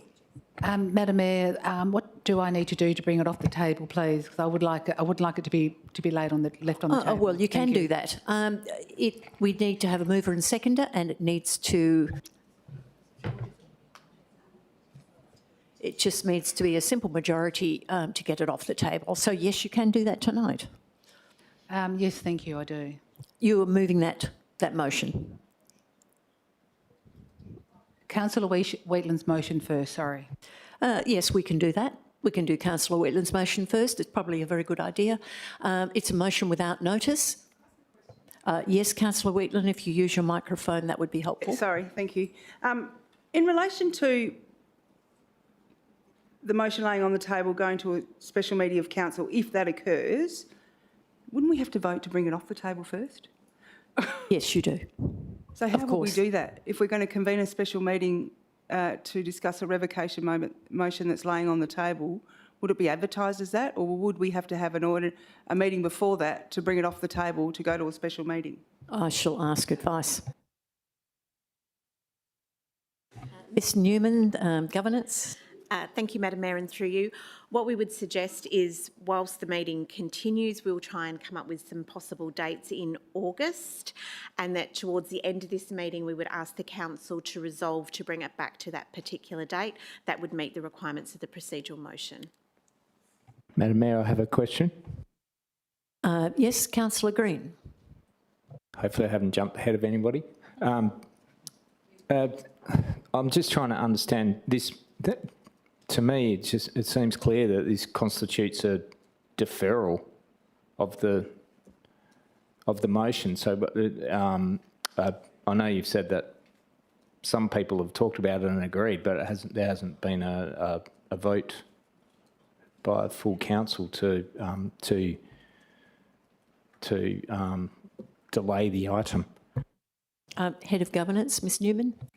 Thank you, Madam Mayor, and through you. So there has been a resolution, a procedural motion for the matter to lay on the table, and that just basically means that the matter sits and we don't discuss it until there's a resolution to bring it back to the table. And as I said earlier, we would suggest that if Council is looking to have a special meeting to consider this matter, that we would, towards the end of this meeting, we'll look at some dates and Council makes that resolution tonight so that we know when that's coming back. Thank you. So at this stage, it's only an option to have a special meeting. Ms Newman. Thank you, Madam Mayor, and again through you. The Council could also decide to put it back on the table tonight. So it's up to the Council to decide when they wish to do that. Apologies there. No, we'll leave it laying on the table. I just got some new information. Thank you. You don't wish to proceed with that. Okay, so let's go to Councillor Wheatland's motion without notice, and she needs to have a simple majority to approve. Is it a special majority to get it on the table? Absolute majority. Absolute majority to get it on the table. But once it's on the table, it's a little more generous. So, Councillor Wheatland, we have your item to be considered here. Do you wish to proceed with it? Yes. So we don't have to vote before I get to speak on it. I can just speak on it. Is that correct? No. We need to vote on whether we're going to hear you. Yes, I'd like to proceed. I need a mover and seconder, please. Madam Mayor, can I ask one more question, please? Councillor Green. Thank you. I was just wondering procedurally, can there be multiple attempts to bring the motion back on the table? As in, if perhaps some elected members wanted to do it before a certain motion or after a certain motion, and the first attempt was unsuccessful, would it be permissible to have a second or a third attempt this evening?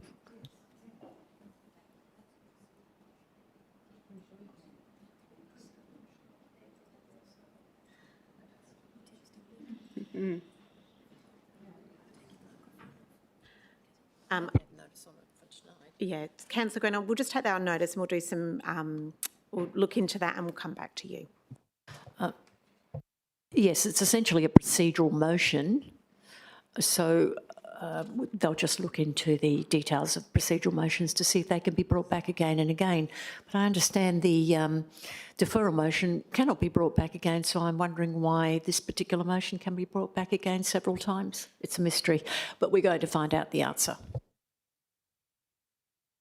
Right, let's go back to Councillor Wheatland. Now, we need a mover and seconder for her motion. Can I have a mover and seconder, please? Councillor Lim has moved it.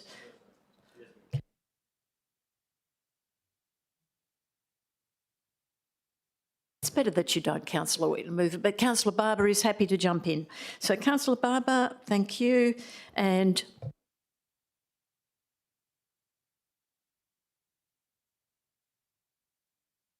we're going straight to the vote. No discussion. Thank you. So if you want to hear Councillor Wheatland's debate, you vote yes. If you do not, you vote no. Red. Councillor Panayiotou. That's a yes, Madam Mayor. Yes. Okay, thank you.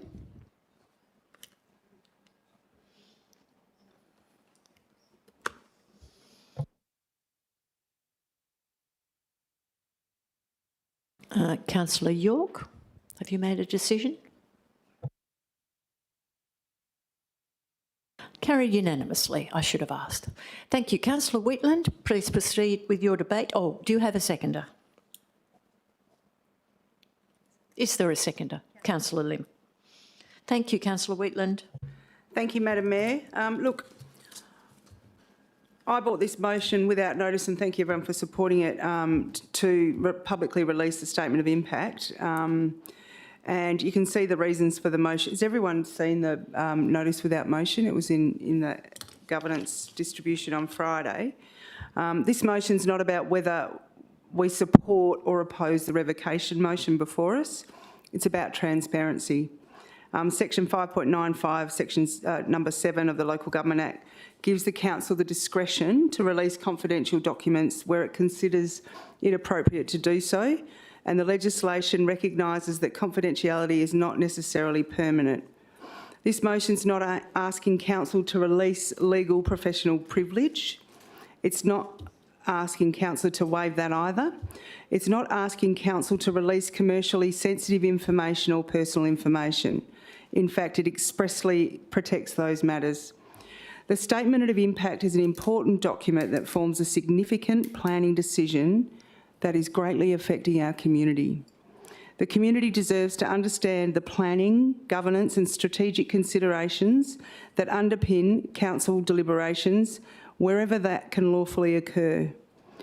This motion strikes an appropriate balance, protect what generally requires protection by redaction, and it releases what can properly be released. And this is exactly what section 5.957 allows council to do. So if portions of the document remain privileged, commercially sensitive or otherwise confidential, then they should remain redacted. But if the rest of the document can be released, then transparency and public confidence are served better by doing so. So, councillors, I ask you to support this motion. All right, thank you. Is there anyone against? Councillor Woodall, you have a question.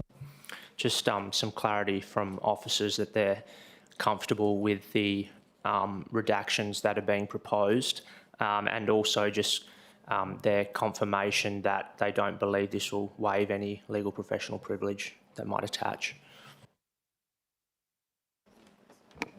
Director Yildiz, legal governance risk. Thank you, and through you, Madam Mayor. Yes, Councillor Woodall, yes, we'll maintain legal professional privilege because we'll redact the whole legal advice in entirety. And yes, we're comfortable with the proposal of what to be redacted to ensure that we protect the city's rights. Okay, is there anyone against? If there is nobody against, I declare it carried. Thank you. So now... can I ask a question, Madam Mayor? You can ask a question. So when will this document be available for the general public?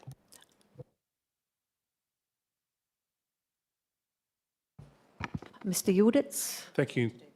Thank you, through you, Madam Mayor. We're attempting to make sure that we have the redacted version available in the minutes. If not, it'll be on our website not long thereafter.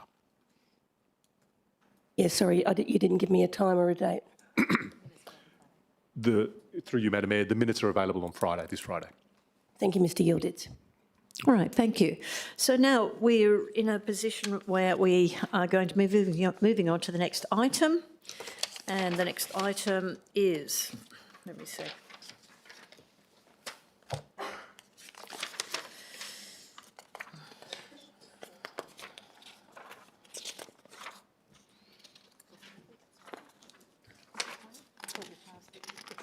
Okay.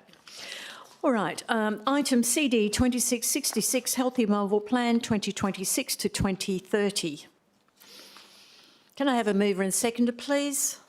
Thank you, Councillor McGoldrick. And do we have a seconder? Thank you, Councillor Hong. I've got so much black pages in here, I don't know which is which.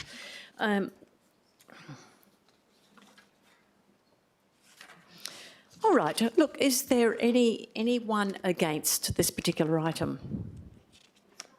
If there's no one against, I will declare it carried. Thank you.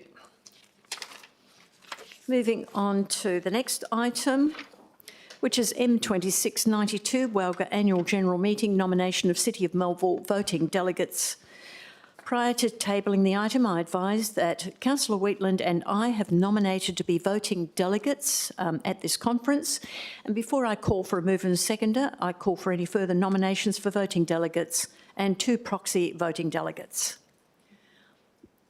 Is there any interest in proxy voting delegates? Okay, if there's no interest... Oh, Councillor Lim, you'd like to be a proxy? You'll be a proxy, okay. I'll be a proxy. Councillor Lim, proxy, and... Yes, yes, I've already said that. You're out of the room. No, I've acknowledged that you and I have nominated for being the delegates, and we have Councillor Lim who wants to be a proxy. Is there anyone else who'd like to be a proxy? Okay, fine. Okay, no problem. We have then...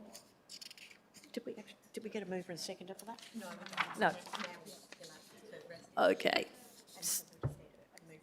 Can I please have a mover and seconder for this item? Councillor Wheatland, did you want to move that?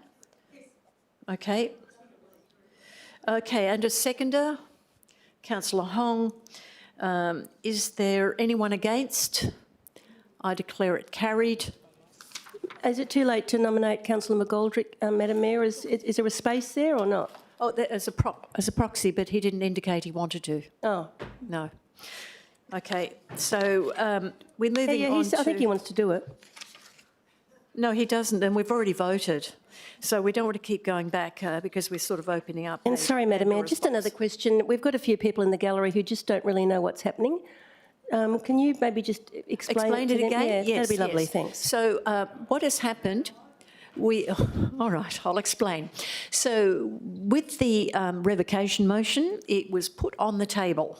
That means it can be put there indefinitely. However, Council has indicated, or elected members have indicated, they would like to lift it off the table. They will deal with it at the end of the meeting and suggest a date they'd like to lift it off the table at, and that will be a special meeting. Ms Newman, Head of Governance, has been looking for dates and we'll try to confirm something with the elected members prior to the end of this meeting. So in the meantime, we dealt with the motion without notice from Councillor Wheatland regarding the revocation matter. So that item that was confidential is now going to be made public with redactions. So that is the end of the revocation item for tonight for the moment. Would I be able to ask a question? Can I just say, it can actually be lifted off the table tonight if there is any desire to do that. Okay, but nobody has expressed one at the moment. If it's lifted off the table tonight, then it'll just be discussed as per a normal motion. Yes. So the gallery just don't know whether to go or stay. They just that's right, because it depends on whether somebody wishes to pick it up off the table tonight. All right, thank you. And just another question: why did we only hear Councillor Wheatland's motion and not Councillor Robbins nor Councillor Lim? Because they're dependent upon the decision of the outcome of the revocation motion. So they have agreed to hold it back until we deal with the revocation motion. So that is why we've done that. Okay, so Councillor Green. I was firstly going to say, just make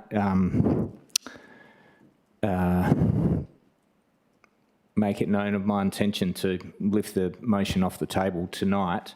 And I was going to hold off on the basis that we would otherwise be, that we would be hearing the other related motions tonight, potentially first. But if we're not, I would like to move to bring it off the table now. Okay, Councillor Green wishes to lift the revocation motion off the table. Is there a seconder? Through lack of a seconder, that motion lapses and we will put it on notice at the end of the meeting. Okay, thank you. Now we're moving on to the next item.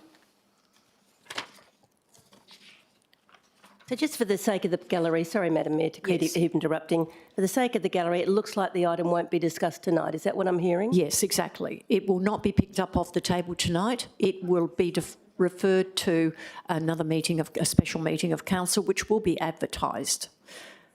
Councillor Woodall. Madam Mayor, just to clarify, I had understood that multiple attempts could be made to put a motion back on the table, to take it off the table. So we're considering it. So, there's nothing stopping Councillor Green or anyone else from attempting it again if they chose to. I think that's a very strange outcome because every other procedural motion cannot do that. So I'm not sure why I'm just laying on the table procedure motion can do that. I understand. I'm just concerned that if we say to people in the gallery that it can't happen, but theoretically it can. Well, I'm not so sure theoretically it can even happen. We've just had a lapsed motion. So all I'm saying is we've had a lapsed motion for a deferral. We cannot bring that back on the table. This is a procedural motion, so I don't see why it comes under different rules. Madam Mayor, I move that motion on the basis that we could it be done on multiple occasions. That was the advice given earlier. That was my understanding as well. I think, Madam Mayor, under... Well, then we can have the rescission motion again. We need to have some clarity on that. My understanding, it's once only. You can't keep raising it again and again on the same item. But let's ask the officers yet again. Mr Yildiz. Thank you, Madam Mayor, and to assist you with your advice to Council, the deferral motion, procedural motion, specifically includes in the meeting procedures that it can't be dealt with again. There is no provision similar in 13.5 in the motion to lie on the table.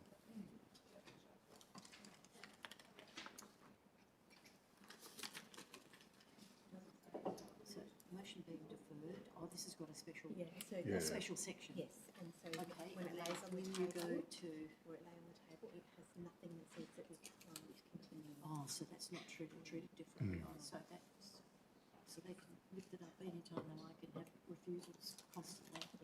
Okay. Unfortunately, yes, we can. No, you're quite right. You can, that is dealt with separately as a separate item, and yes, you can lift it up as many times as you like tonight.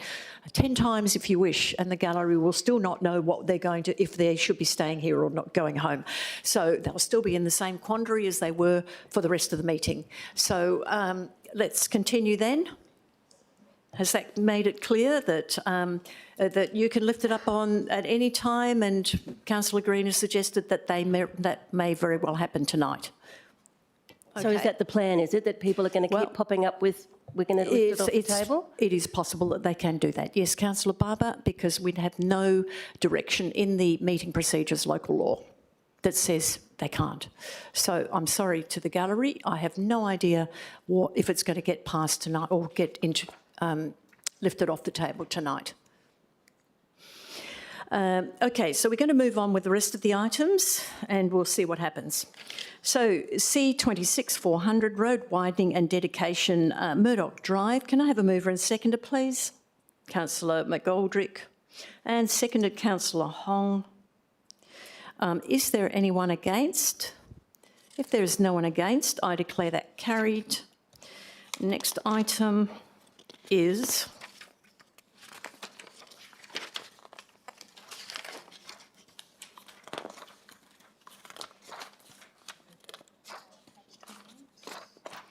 getting that. Okay, E26102, response to Council Resolution E2428 to prepare a report on direct transport options between Willagee and Fiona Stanley Hospital. I need a mover and seconder, please. Councillor, no, you can't. Councillor McGoldrick, and seconded somebody. Councillor Spanbrook. Councillor, first of all, we need to hear from Councillor McGoldrick. Do you wish to open this debate? Thank you, Madam Mayor, I've submitted an amendment. I know, but I have to hear the opening debate first. Yes, Councillor McGoldrick. Thank you, Madam Mayor. I'll pause my comment. Thank you. Okay, thank you. Councillor Wheatland, you have an amendment. I've got an amendment, thank you. And my amendment is on the screen, I think. Okay, do you have a seconder?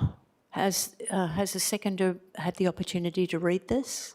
Or do you want a few minutes to read it and then I can just read it out, yeah, is that all right? maybe that's a good idea, yes. Yeah, so I want to add a dot point 3 to read, to request the CEO to continue advocating to the state government and the PTA for improved transport connections between Willagee and Fiona Stanley Hospital and report the outcome to council and the lead petitioner. Did I put that on? Yeah, the lead petitioner. Did you want me to read my reasons or do I need a seconder? Seconder, Councillor Barber. You can debate now. Okay, so look, my reasons for this amendment is that Willagee residents have raised concerns with me since 2017, since I was first elected. about inadequate public transport connections, particularly older residents living at Alchira Living. I've actually got Warronga. That's how I've got this out of my notes from about 5 years ago as well. Warronga Retirement Village, Winnicott Gardens and surrounding streets. Residents have repeatedly described short trips to nearby destinations becoming lengthy and difficult journeys by public transport. Accessing Fiona Stanley Hospital requires residents in Willagee to either catch a bus to Burragoon and then out to the hospital, or to walk a long way to Leach Highway from the centre of Willagee to catch a bus going down that main road. Accessing Fiona Stanley Hospital and the Murdoch Health Precinct can require multiple buses and connections, while travel to neighbouring suburbs can take close to an hour, despite being only a short distance by car.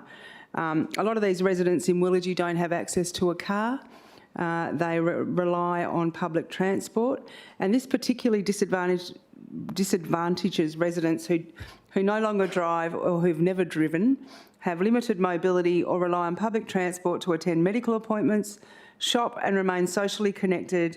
Existing community and assisted transport services are important, but they're often subject to eligibility requirements, availability or additional costs, and don't replace an accessible public bus network. Now, this has been raised over the years with the former member for Willagee, Peter Tinley, and it's also been raised now with the current member for Bicton, Lisa O'Malley, and Lisa O'Malley is advocating really strongly with the state government and the PTA. So an additional advocacy from the City of Melville would really be a great thing to add to the voice. Turn the volume up is what I like to call it. Although a proposed alteration to Route 511 was not supported by the PTA, this doesn't resolve the underlying transport disadvantage experienced by residents. It doesn't propose that the city establish or fund its own bus service, not at all. Public transport definitely remains a state government responsibility.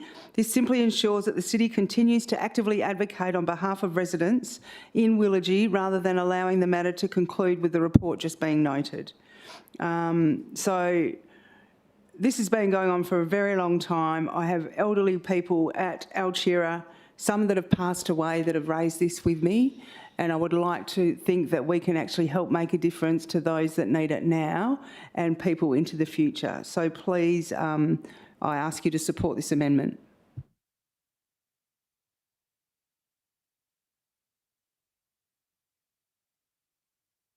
Councillor Hong, you have a question. Yes, please. Please, what is your question?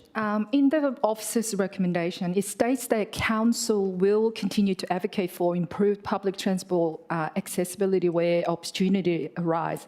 Doesn't this already cover what Councillor Whitland's amendment motion is seeking to achieve? Thank you. Director Pickering, Community Development. Director, thank you. Thank you, Madam Mayor, and thank you for your question. Yes, that is correct, that we would advocate for improved public transport accessibility. I think the difference is Councillor Wheatland's note is more specific about the transport connections between Willagee and Fiona Stanley Hospital, and also and requests the CEO to continue the advocating to state government.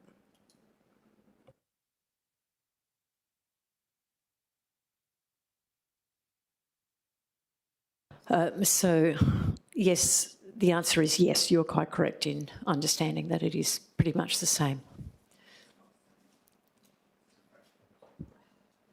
Are you replacing it or adding it? Look, we can actually amend that. I can add another part to the amendment to remove the reference in the officer recommendation that talks about, let me just get it back up, I wish I had more screens. You could say 1 notes the outcomes of the investigation into interim transport solutions for residents in Willagee and the ongoing approach of supporting residents to access existing transport services, full stop. Delete the rest of that sentence and then add dot point 3, as I've just read out, if that tidies it up. Okay, would the seconder be happy to accept that? Yes. Very Okay. happy, and All right. I think Councillor Wheatland's been very thorough and succinct. Okay, thank you very much. Okay, I think that might help clear things up. Thanks, Sue. Yes, we just need to capture that.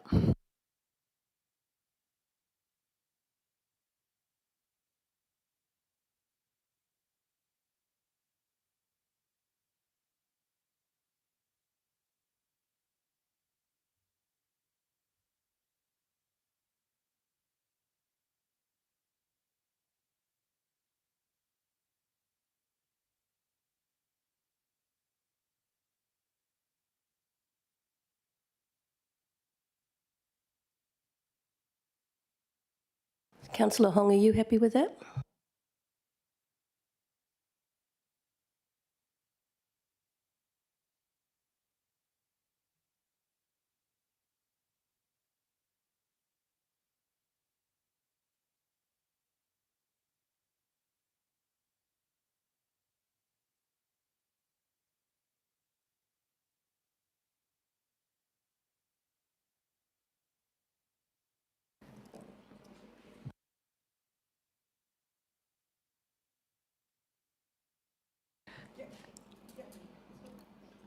Okay, Madam Mayor. have we captured that all? Okay, beautiful. Somebody has asked me, Councillor Spanbrook. Thank you, Madam Mayor. I just want to see whether Councillor Wheatland would consider an amendment to her motion. And my suggestion is that, and I'll just read it, request the CEO to continue advocating to the State Government and Public Transport Authority for improved transport connections between Willagee and Fiona Stanley Hospital. Could she consider accepting between Willagee and surrounding areas, because there are areas within proximity to Willagee that would also take advantage of it. Thank you. Councillor Wheatland, you're happy to accept. Councillor Barber, are you happy to accept? Yeah, very that? good idea. Okay, wonderful. Can we capture that, please? And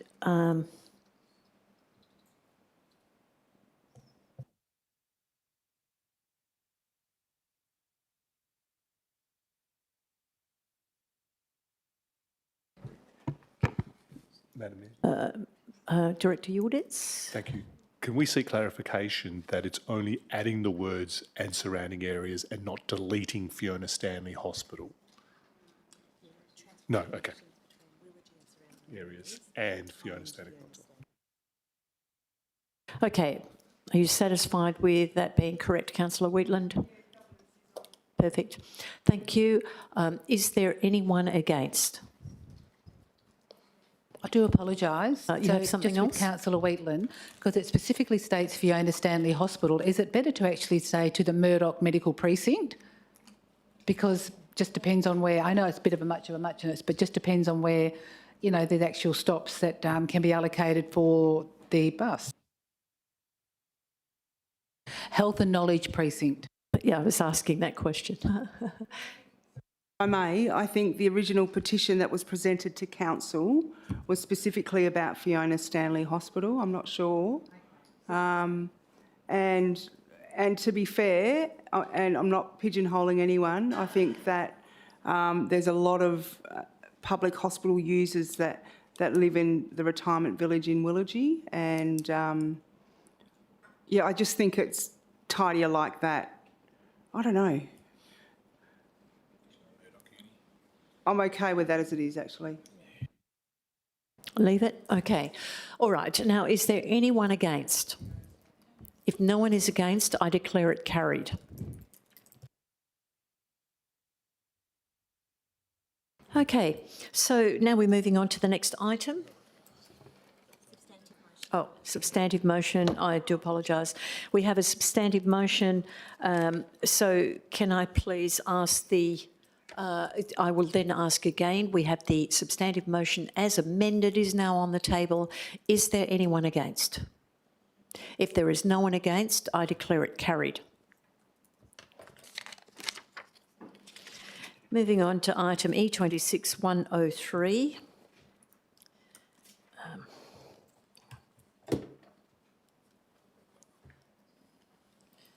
Hang on.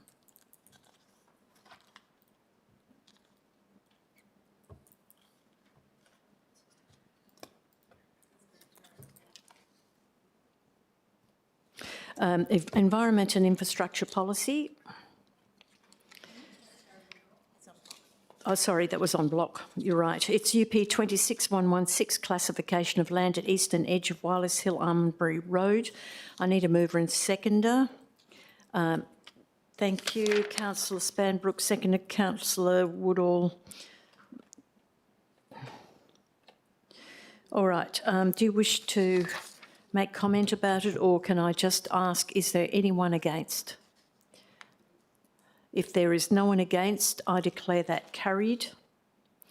UP 26117, proposed amendment to Local Planning Scheme 6.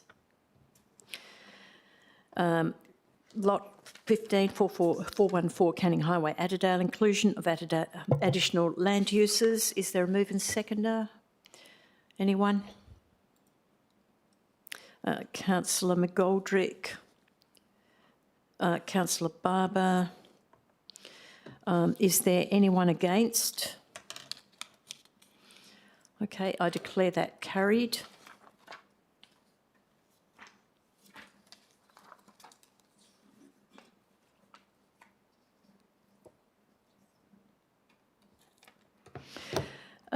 Now we've got UP 26117, proposed amendment to Local Planning Scheme 6. Oh, hang on, we've just done that one. Okay, we have motions without notice. Now, we've pretty much dealt with a lot of this. Oh, yes, Councillor Green, this is your motion. 5.2, notice of motion. This is notice with previous motion, motions with previous notice, so we don't need to vote on getting it on the table. 15.2, notice of motion, Ardross parking. Can I have a mover and seconder, please? Oh, Councillor Green is moving it.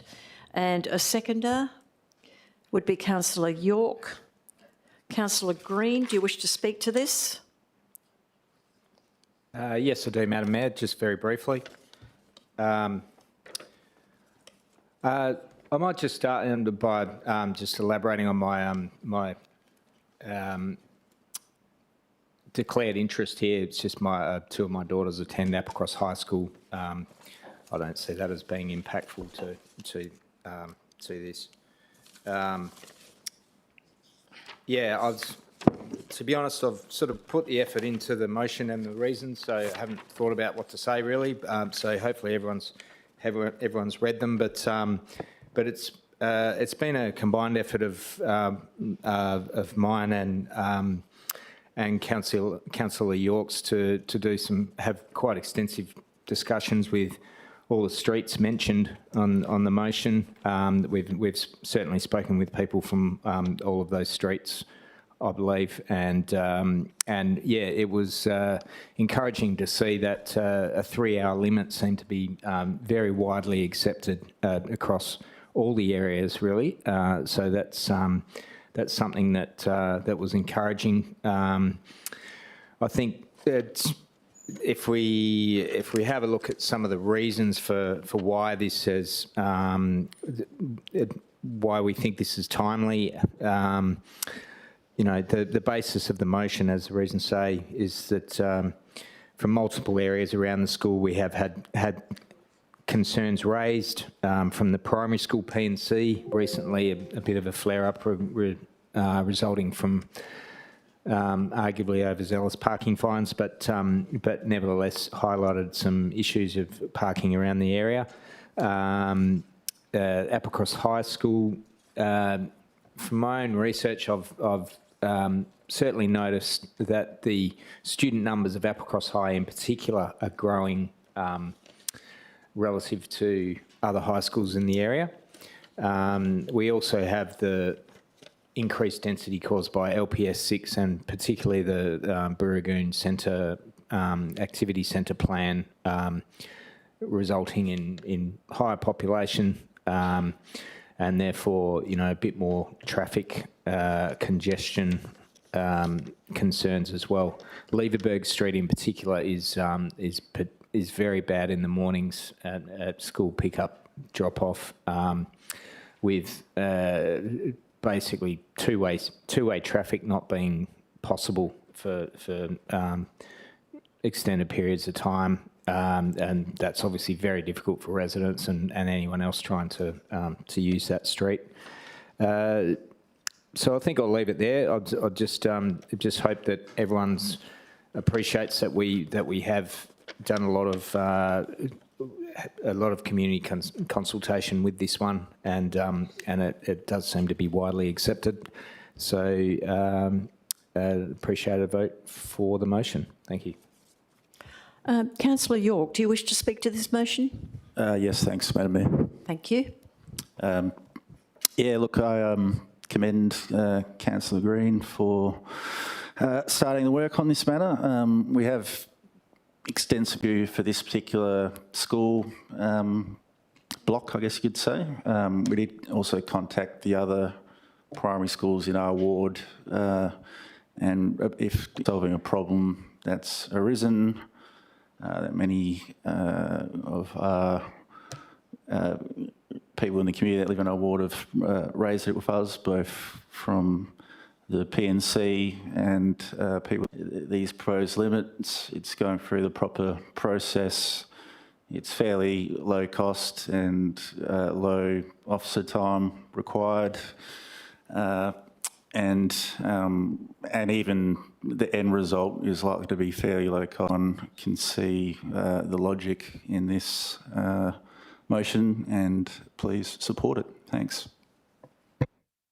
This is to Mr Coton, because this issue is not just isolated to Applecross Senior High School. It's a massive issue in the Melville Senior High School area with car parking, with extended car into Joiner, into all the other streets around the area. So my question is, where we've pushed to have 15-minute car parking specifically on Potts Street, how would this motion impact other areas? Dangerous because it's really narrow, and we've got tradies trying to reverse in and out of that street. I just wonder what the impact is, if it's going to be, if we need to do this as a citywide approach, or we just deal with this in Applecross Senior High thing. Okay, Director Coton, could you please respond to this particular question? Through you, Madam Mayor, purpose of the report, so it's not intended that this would become a citywide treatment. Obviously other schools may look at it and things like that, but the motion is very specific to its location. Okay, are there any further questions? Councillor Barber, you'd like to speak? Mover, or would that be in the debate? Yes, it's a debate. Thank you. Would you like to debate now? For or against? Yeah, I'd love to. I might, I'll vote again. I know how difficult it is sometimes to park on the school grounds, and I certainly know that the Year 12s used to park on the road. And I know that Applecross High School has about 24 demountables and a jam packed on the school grounds. So residents, which is brilliant. But have you spoken to the Applecross High School staff and admin about this problem? The answer to that is yes, we have. So I've... Because the only time that Councillor Green can reply to anything is to close the debate. Okay, so if you want him, I think we're probably at a point to close the debate anyway. So Councillor Green, why don't you continue and close it? Yeah, in closing, I would confirm that we have been speaking with the schools, but we've also made mention of the fact that that there's actually an underutilisation of a designated car park at the Applecross High School, for example, and without situations where staff or students may arrive early and therefore sort of take the best spots because it's closer where you know, there is a designated area there. So we're just keen to have the schools do their bit where they can. Another parking, and it was certainly the primary school that. It'll be interesting to see what officers come back with that.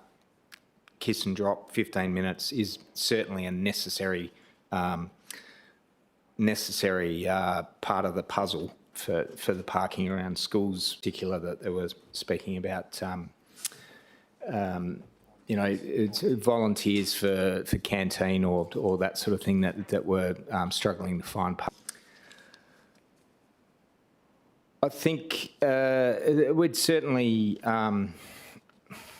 you know, we're not trying to monopolise resources or anything like that for this area, but and perhaps as ward councillors, we do have you know, a little more focus at times. If we can come up with a successful arrangement here, you know, it could certainly be rolled out in other areas, bearing in mind that other areas will have their own issues. So we think it's a cost-effective, not too impactful, and it really does capture quite a lot of recent issues that we have had to deal with. We had a annual general meeting of electors that brought up traffic management around Applecross Senior High School specifically. We've had the Bragor Place to enter their car park. So there's, you know, there's traffic concerns from those residents and stakeholders as well, and otherwise just general concerns about LPS 6. I suppose that'll be something that'll be a broader issue, but certainly proximity to the activity centre and the things I've just mentioned are all impacting traffic flow and parking availability around the area, and I think it's only appropriate that we have a look into it and see what we can do. Thank you, Councillor Green. We'll proceed to the vote. Thank Councillor Panayiotou. What have you decided? Yes, that's a yes for me, Madam Mayor.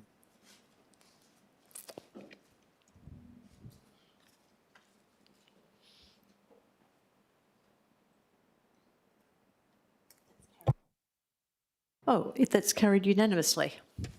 Thank you. Now, that was the last item. Madam Mayor. Oh, yes, Councillor York. Look, people have waited a very long time for the Moray Muse rescission motion to be debated, so I'm moving that we vote to take it back off the table.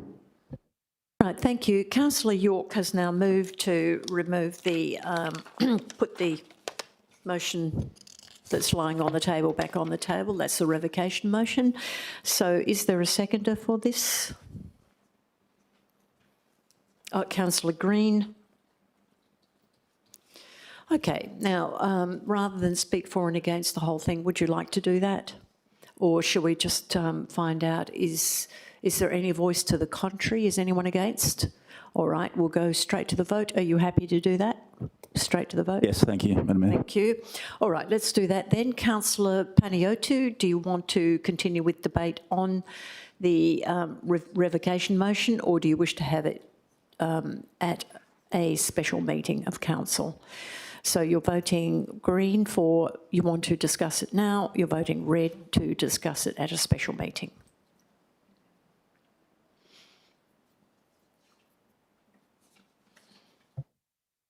It's a green for me, Madam Mayor. Thank you.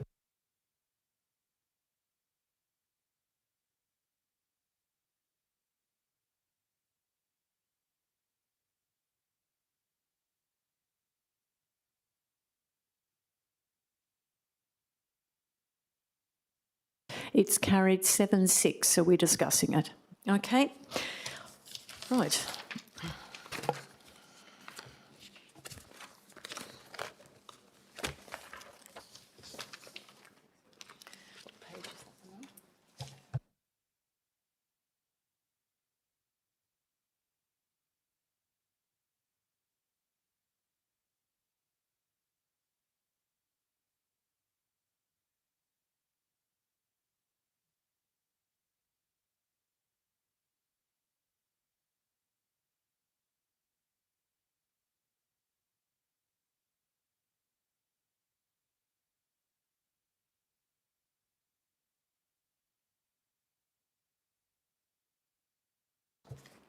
Okay, so now we have Councillor McGoldrick, who moved it, and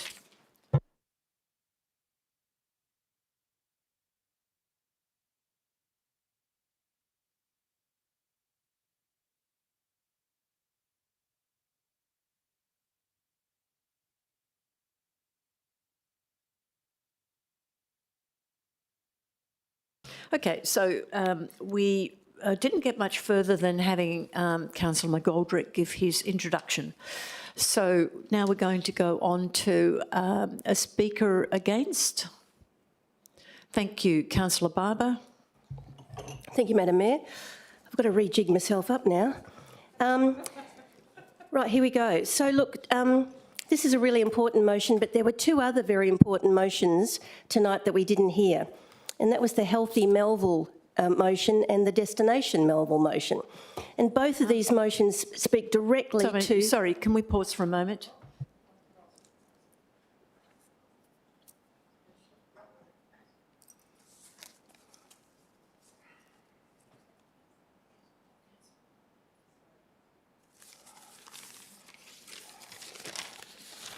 Did you say we didn't approve two items tonight? Beg your pardon? Did you mention that we didn't approve two items tonight? No, I said two items were approved tonight that speak directly to this motion. Thank you. Unfortunately, we can't hear you first because we need to take Councillor York first as a seconder because what was... Through you, Madam Mayor. So Councillor York, as the mover of the motion to take the item from the table, is the first to speak on the motion. Thank you.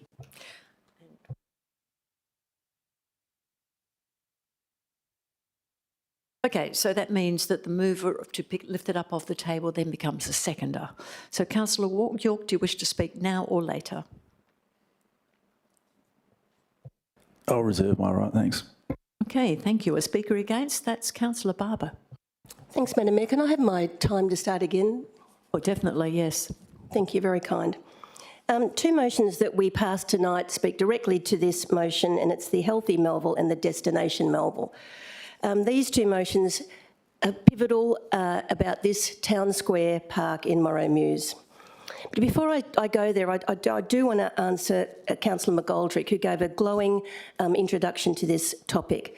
But he said, are we rushing? And I would argue that no, we are not. Since I've been on council for 6 years, we have debated this issue, and I have fiercely fought for public open space in Canning Bridge, a highly densified area.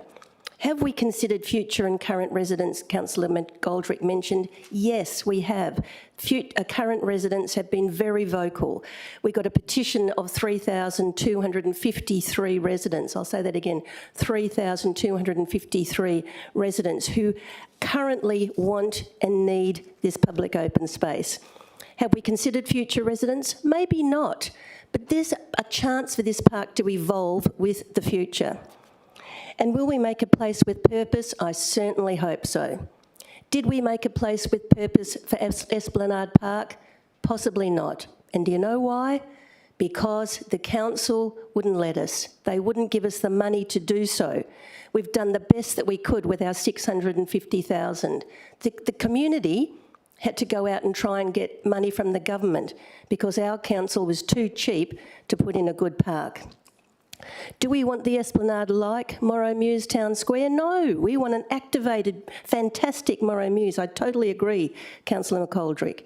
And I agree with your ideas about activating walkways from the ferry terminal. But moving on, something I'm fiercely concerned about is our reputation. Most importantly, financial community government. We've had 6 tenders accepted. We've talked about that tonight. We've spent $650,000 on this project already, but that doesn't even include officer time, so it's probably way up close to $1 million. And yet many of these councillors just want to throw that away, and guess what? Do it all again. Another $650 to $1 million spent. The community don't want to wait. They've waited for 6 years. Delays in projects mean extra costs. We've heard Councillor Spanbrook talk about project management. We don't want to delay anymore. We don't want to waste any more money. I'm very concerned about the commercial properties who want to build near this town square. Our reputation as a commercial negotiator, I think, is being severely tarnished because we keep flipping.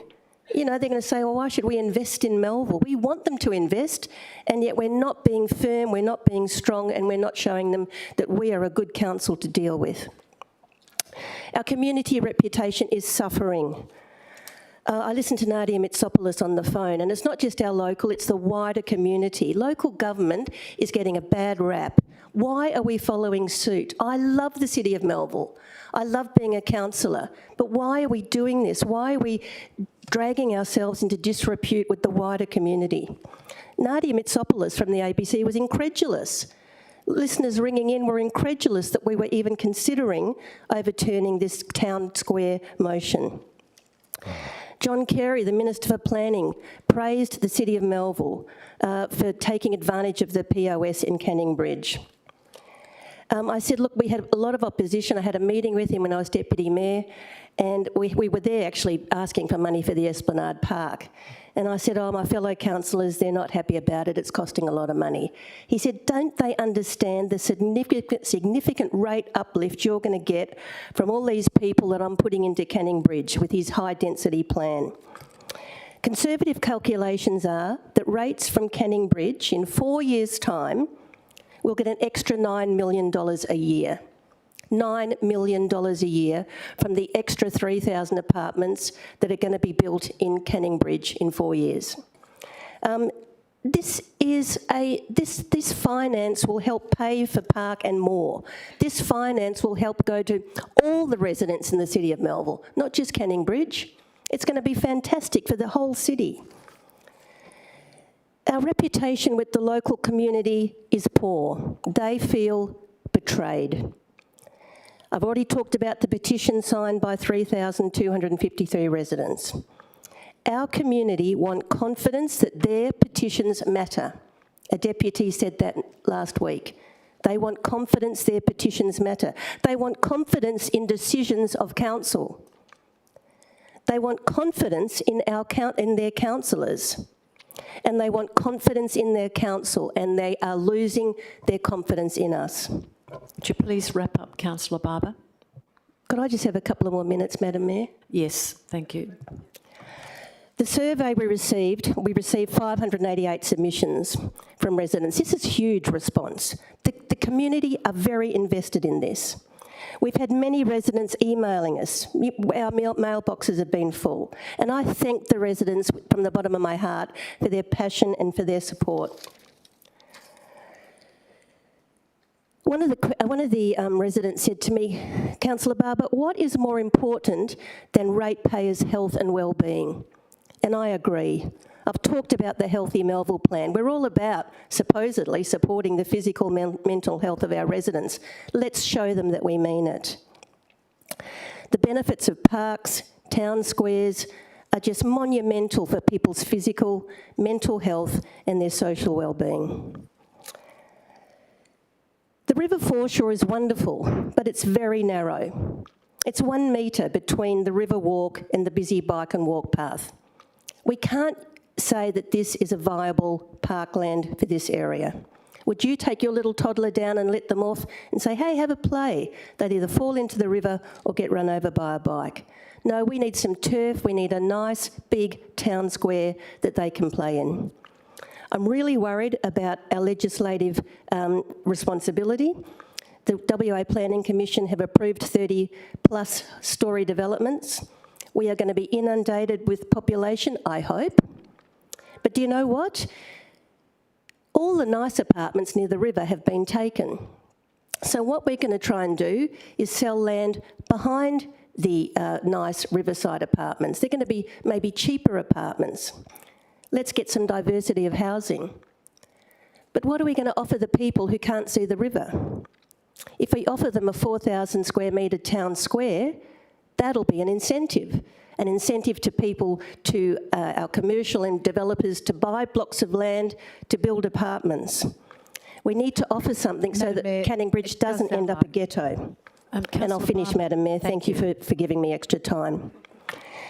The destination Melville, we've got the ferry, Councillor McGoldrick talked about it. We've got to offer something to the tourists who are coming to Melville. The ferry is coming. Let's give them a really activated town square.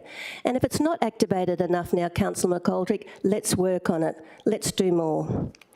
Finally, councillors, we have a responsibility, a huge responsibility, to make the right decision for all our residents. Let's keep our word. Let's be trusted. Let's care for our residents now and in the future. Let's be fiscally responsible. Let's encourage investment in Melville. Let's not be a burden to ratepayers. Let's accept that $9 million extra in rates, and let's get more people living in our beautiful city. Let's maintain our good reputation. And finally, all councillors, I ask for your vision for the future. We don't just want a concrete city down in Canning Bridge, but we want a livable, sustainable and economically resilient community. Please, please vote against this revocation motion. Thank you, Councillor Barber. Is there a speaker for? Councillor Green. Thank you, Madam Mayor. I'm just going to start with something lighthearted. Just to clarify that I'm not a former councillor, as an article said this morning. I'm very much here, very much present, and especially here when it comes to the Mora Mews public open space decision. We've heard a lot that suggests that this rescission motion is going to scrap public open space, and we hear a lot from a lot of people about public open space being required. Nobody is saying that public open space is not required at Mora Mews. What this rescission motion is doing is it's trying to seek a compromise and try and return to the original strategy stemming back to December of 2013, where this land was to be used and purchased for a combination of public open space and alternative revenue streams. So I'll remind everyone present here that the decision of Council in April 23 was itself a reversal decision. Tonight's rescission seeks to put that right, at least to some extent. But above all else, it is looking for all interested parties to show some compromise so we can deliver the best possible outcome on what is very valuable land. With this land, we can deliver alternative revenue streams for ratepayers and public open space, and that's what we should be seeking to do.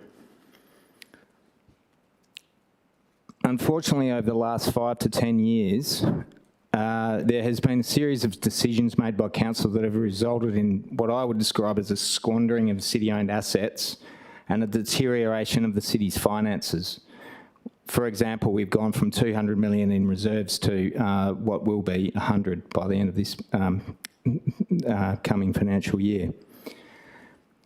These decisions don't all relate to Canning Bridge, but unfortunately it does include this decision. They've all been characterised by council decisions that have backtracked, or abandoned good long-term strategies. I'm here as a councillor because that's one thing I just can't stand. But unfortunately, this is an example of how a good long-term strategy has been put in place. Over $9 million of ratepayers' money has been used to purchase land at a time when the intention was to deliver an investment return and public open space. So the biggest point I want to make tonight is to just make sure everyone's aware of the financial impact of the decision made in April 2023. On the Mora Mews side alone, The costs are estimated as follows. This is, by the way, detailed in a future options report that was presented to officers to council in October 2022.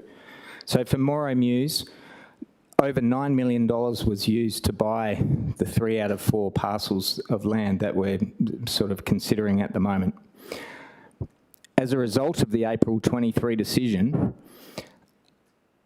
the value of that land had to be written down by $7.825 million from 11 and a bit to 3 and a bit. I can't remember the exact numbers. 7.825 in asset write-downs. The report I mentioned talked about a 49-year valuation, net present value, $19.1 million in lost lease revenue potential. That's based on using 50% of the Moray Mews site, which was the officer recommendation prior to the decision to convert to 100% public open space. There is also associated with lease revenues also rates revenue, another 7.6 million. So 9 million to buy land, 7.8 asset write-downs, 19 million lease revenue, 7.6 lost rates revenue. That's over $40 million that decision cost on the Moray Mews side alone. So what was a premier financial asset has been turned into a financial liability. It is now costing us money to develop and maintain a park, whereas otherwise it would have been a net revenue generator for the city. Councillor, could you wrap up your debate, please? Thank you. I might need some extra time too, please. Yes, continue. So recently we're talking about $650,000 that has been sunk into design and concept and contract procurement for the Moray Mews Park. I think you can agree that that pales in comparison to the numbers that I was just speaking about. I would add also, I forgot to mention earlier, that on the Esplanade site, that same options analysis report talks about the loss in net present value of the scrapping of the 89-year lease. $110 million over 89 years, but nevertheless, $110 million that could have been coming the way Point of order, sorry. of the city. Is this commercial in confidence information that we're talking about? No, it's not, because it's in the options analysis report, October 2022. Thank you. Proceed, Councillor Green. So that $110 million was on a 2,000 square metre site, which logically is comparable to the Moray Mews site in terms of value and leasing potential. Perhaps not quite as good, but very close to it. And Moray Mews is 4,000 square metres. So I'll leave you to do some, number crunching on that to see the lost potential that we've had from this decision. As I said before, the rescission motion is not calling to scrap public open space at Moray Mews altogether. It clearly states that it's seeking options for a mixed public open space and property development outcome by December or arguably October 2026. Are you wrapping up, Councillor Green? This is 10 minutes now. Okay, one more minute.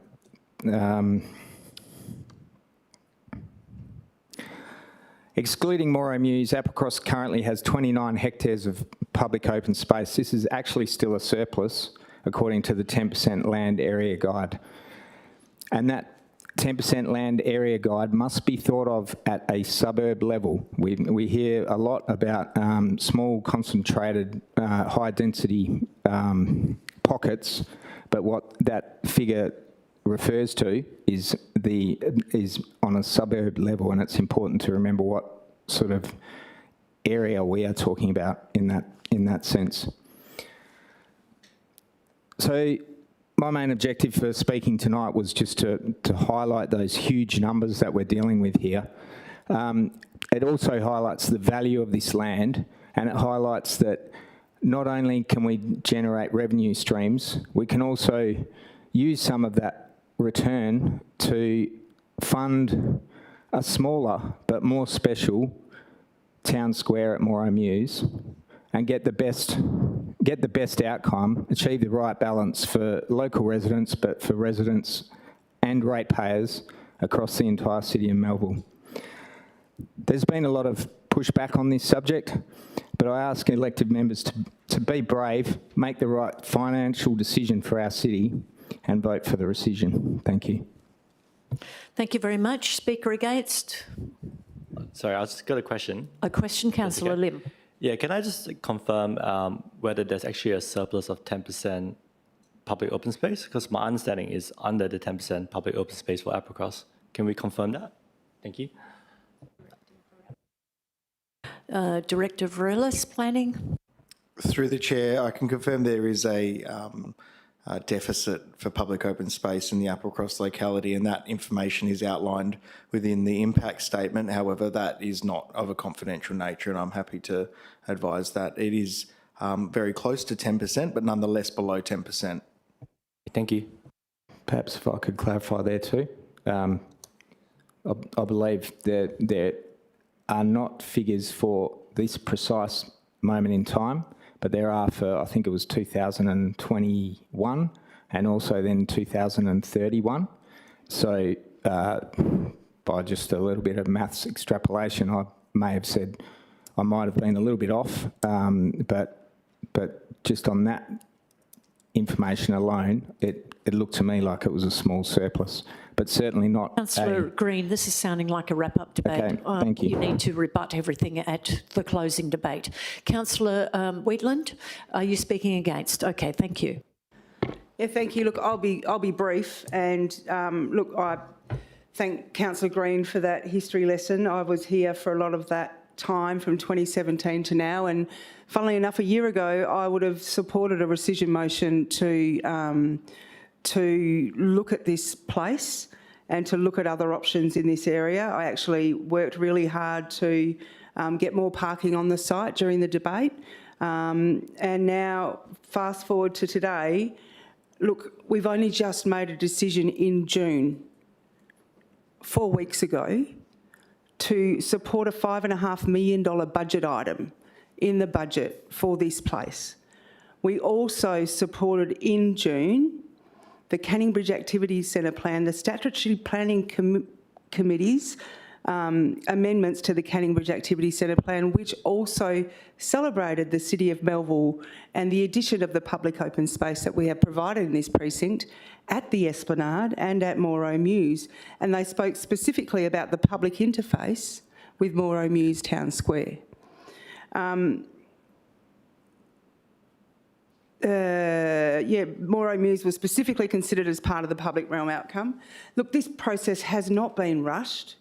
It has not been rushed. It's been through years of planning, consultation and review. We've lived through it. I spoke on the Canning Bridge Activities Centre endorsement last month and commended the work of the Community Reference Group and other residents and ratepayers across Applecross and Mount Pleasant who put in so much time and effort into endless meetings, endless modifications to the draft plan that they helped produce. They attended many engagement workshops, many stakeholder groups, pop-ups, things at that place at the bottom of that horrible big tall building, what's it called, where they had engagement sessions to CIRC, thank you, CIRC, many meetings at CIRC, many meetings here. So it has not been rushed. Potentially maybe what Councillor McGoldrick is referring to is that he's very new on council and he's not across all the details. So, but I do, I understand his reasons behind this, but I don't. I don't think delaying will justify reversing a decision at this stage. We've spent $660,000 already of residents and ratepayers' money. Are we going to throw that out with the baby? Like, seriously. Public open space has a purpose. It supports livability, access, amenity and community connection. tit for tat for me is not a good way to make decisions, and I feel that that's what we're doing here, because historically things have changed with different councils, but we're here today, we're a new council, we have got the opportunity to deliver this public realm that the residents and ratepayers have been working towards for a long time, and the staff. We've committed resources, and any change of direction will create not only further costs and delay, it will destroy the culture that we've developed in this council. It will destroy community belief in our council and our city. On top of the John Connell decision, this is a disaster if it gets supported. The community deserves consistency. And, you know, let me also mention that, like John Connell, with this decision, our First Nations people were not consulted. Were not consulted. They were in the initial engagement at the John Connell Master Plan, but they have not been consulted about this rescission motion tonight, and I find that offensive. The stretch wrap says First Nations voices should influence decision-making where relevant. And I just want to add that this land was never ceded. This was and always will be Aboriginal land. And the key question is very simple, and I'll finish with this. What new evidence justifies changing the decision we made less than 4 weeks ago? So I ask you to not support this rescission motion. Okay, Speaker Madam for. Mayor, I'd like to move that the motion be put. Okay, Councillor, that is a procedural motion. You need a seconder. Do you have a seconder? Councillor Spanbrook. Okay.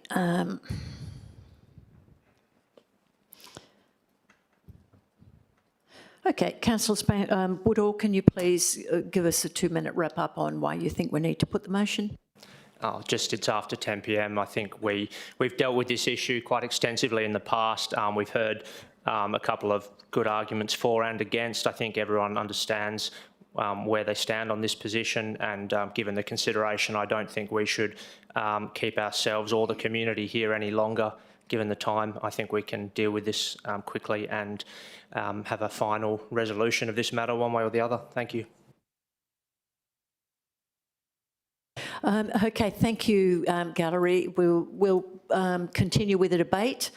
Sorry, not a debate. We are going to go to the vote. So I will take a vote on this. So can we have the vote come up, and please vote red if you agree, and green if you agree with Councillor Woodall to put the motion, or red if you do not.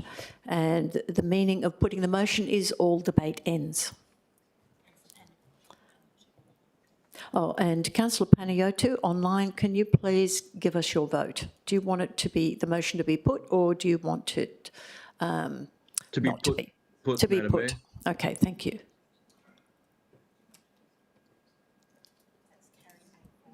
That is carried 8-4. Councillor McGoldrick, can you please wrap up the debate before we vote? Thank you, Madam Mayor. Firstly, I'd like to thank everyone who's contributed to this discussion tonight. I want to acknowledge the passion and commitment shown by residents for many years, community groups and all our current and previous councillors. While we may have different views on the best path forward, I genuinely believe we all want the same thing: to create the best possible outcome for the city and future generations. Thank you. Thank you very much. We're going to the vote now. So you're voting green if you agree with the revocation, and red if you do not. Councillor Panayiotou, what is your vote? Green, Madam Mayor. Green. Green, Thank Madam you. Mayor.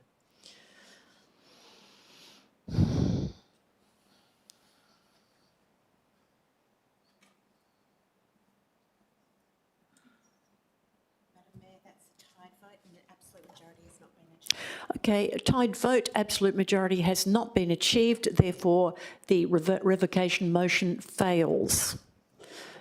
So for the members of the public, that means the revocation has not succeeded, and we're proceeding, as I understand, we are proceeding with the development of Morrimews as a park in full, 4,000 square metres. Thank you for your attendance.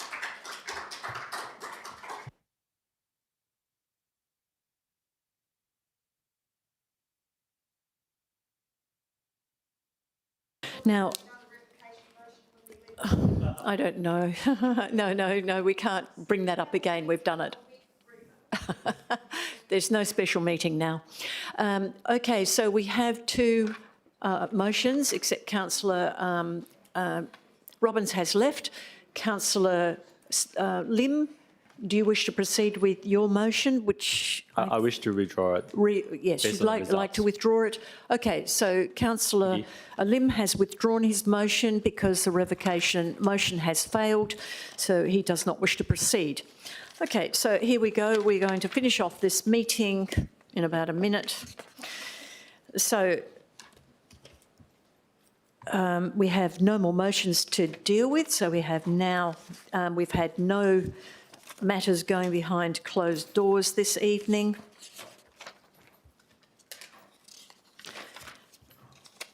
So we're on to closure. For the purposes of the minutes, can Councillor Panayiotou confirm that he is present? Councillor Panayiotou has left the meeting. There being no further business, I declare the meeting closed at 10:06 p.m. Thank you very much for your attendance. Please wait a moment while we are closing down the live streaming.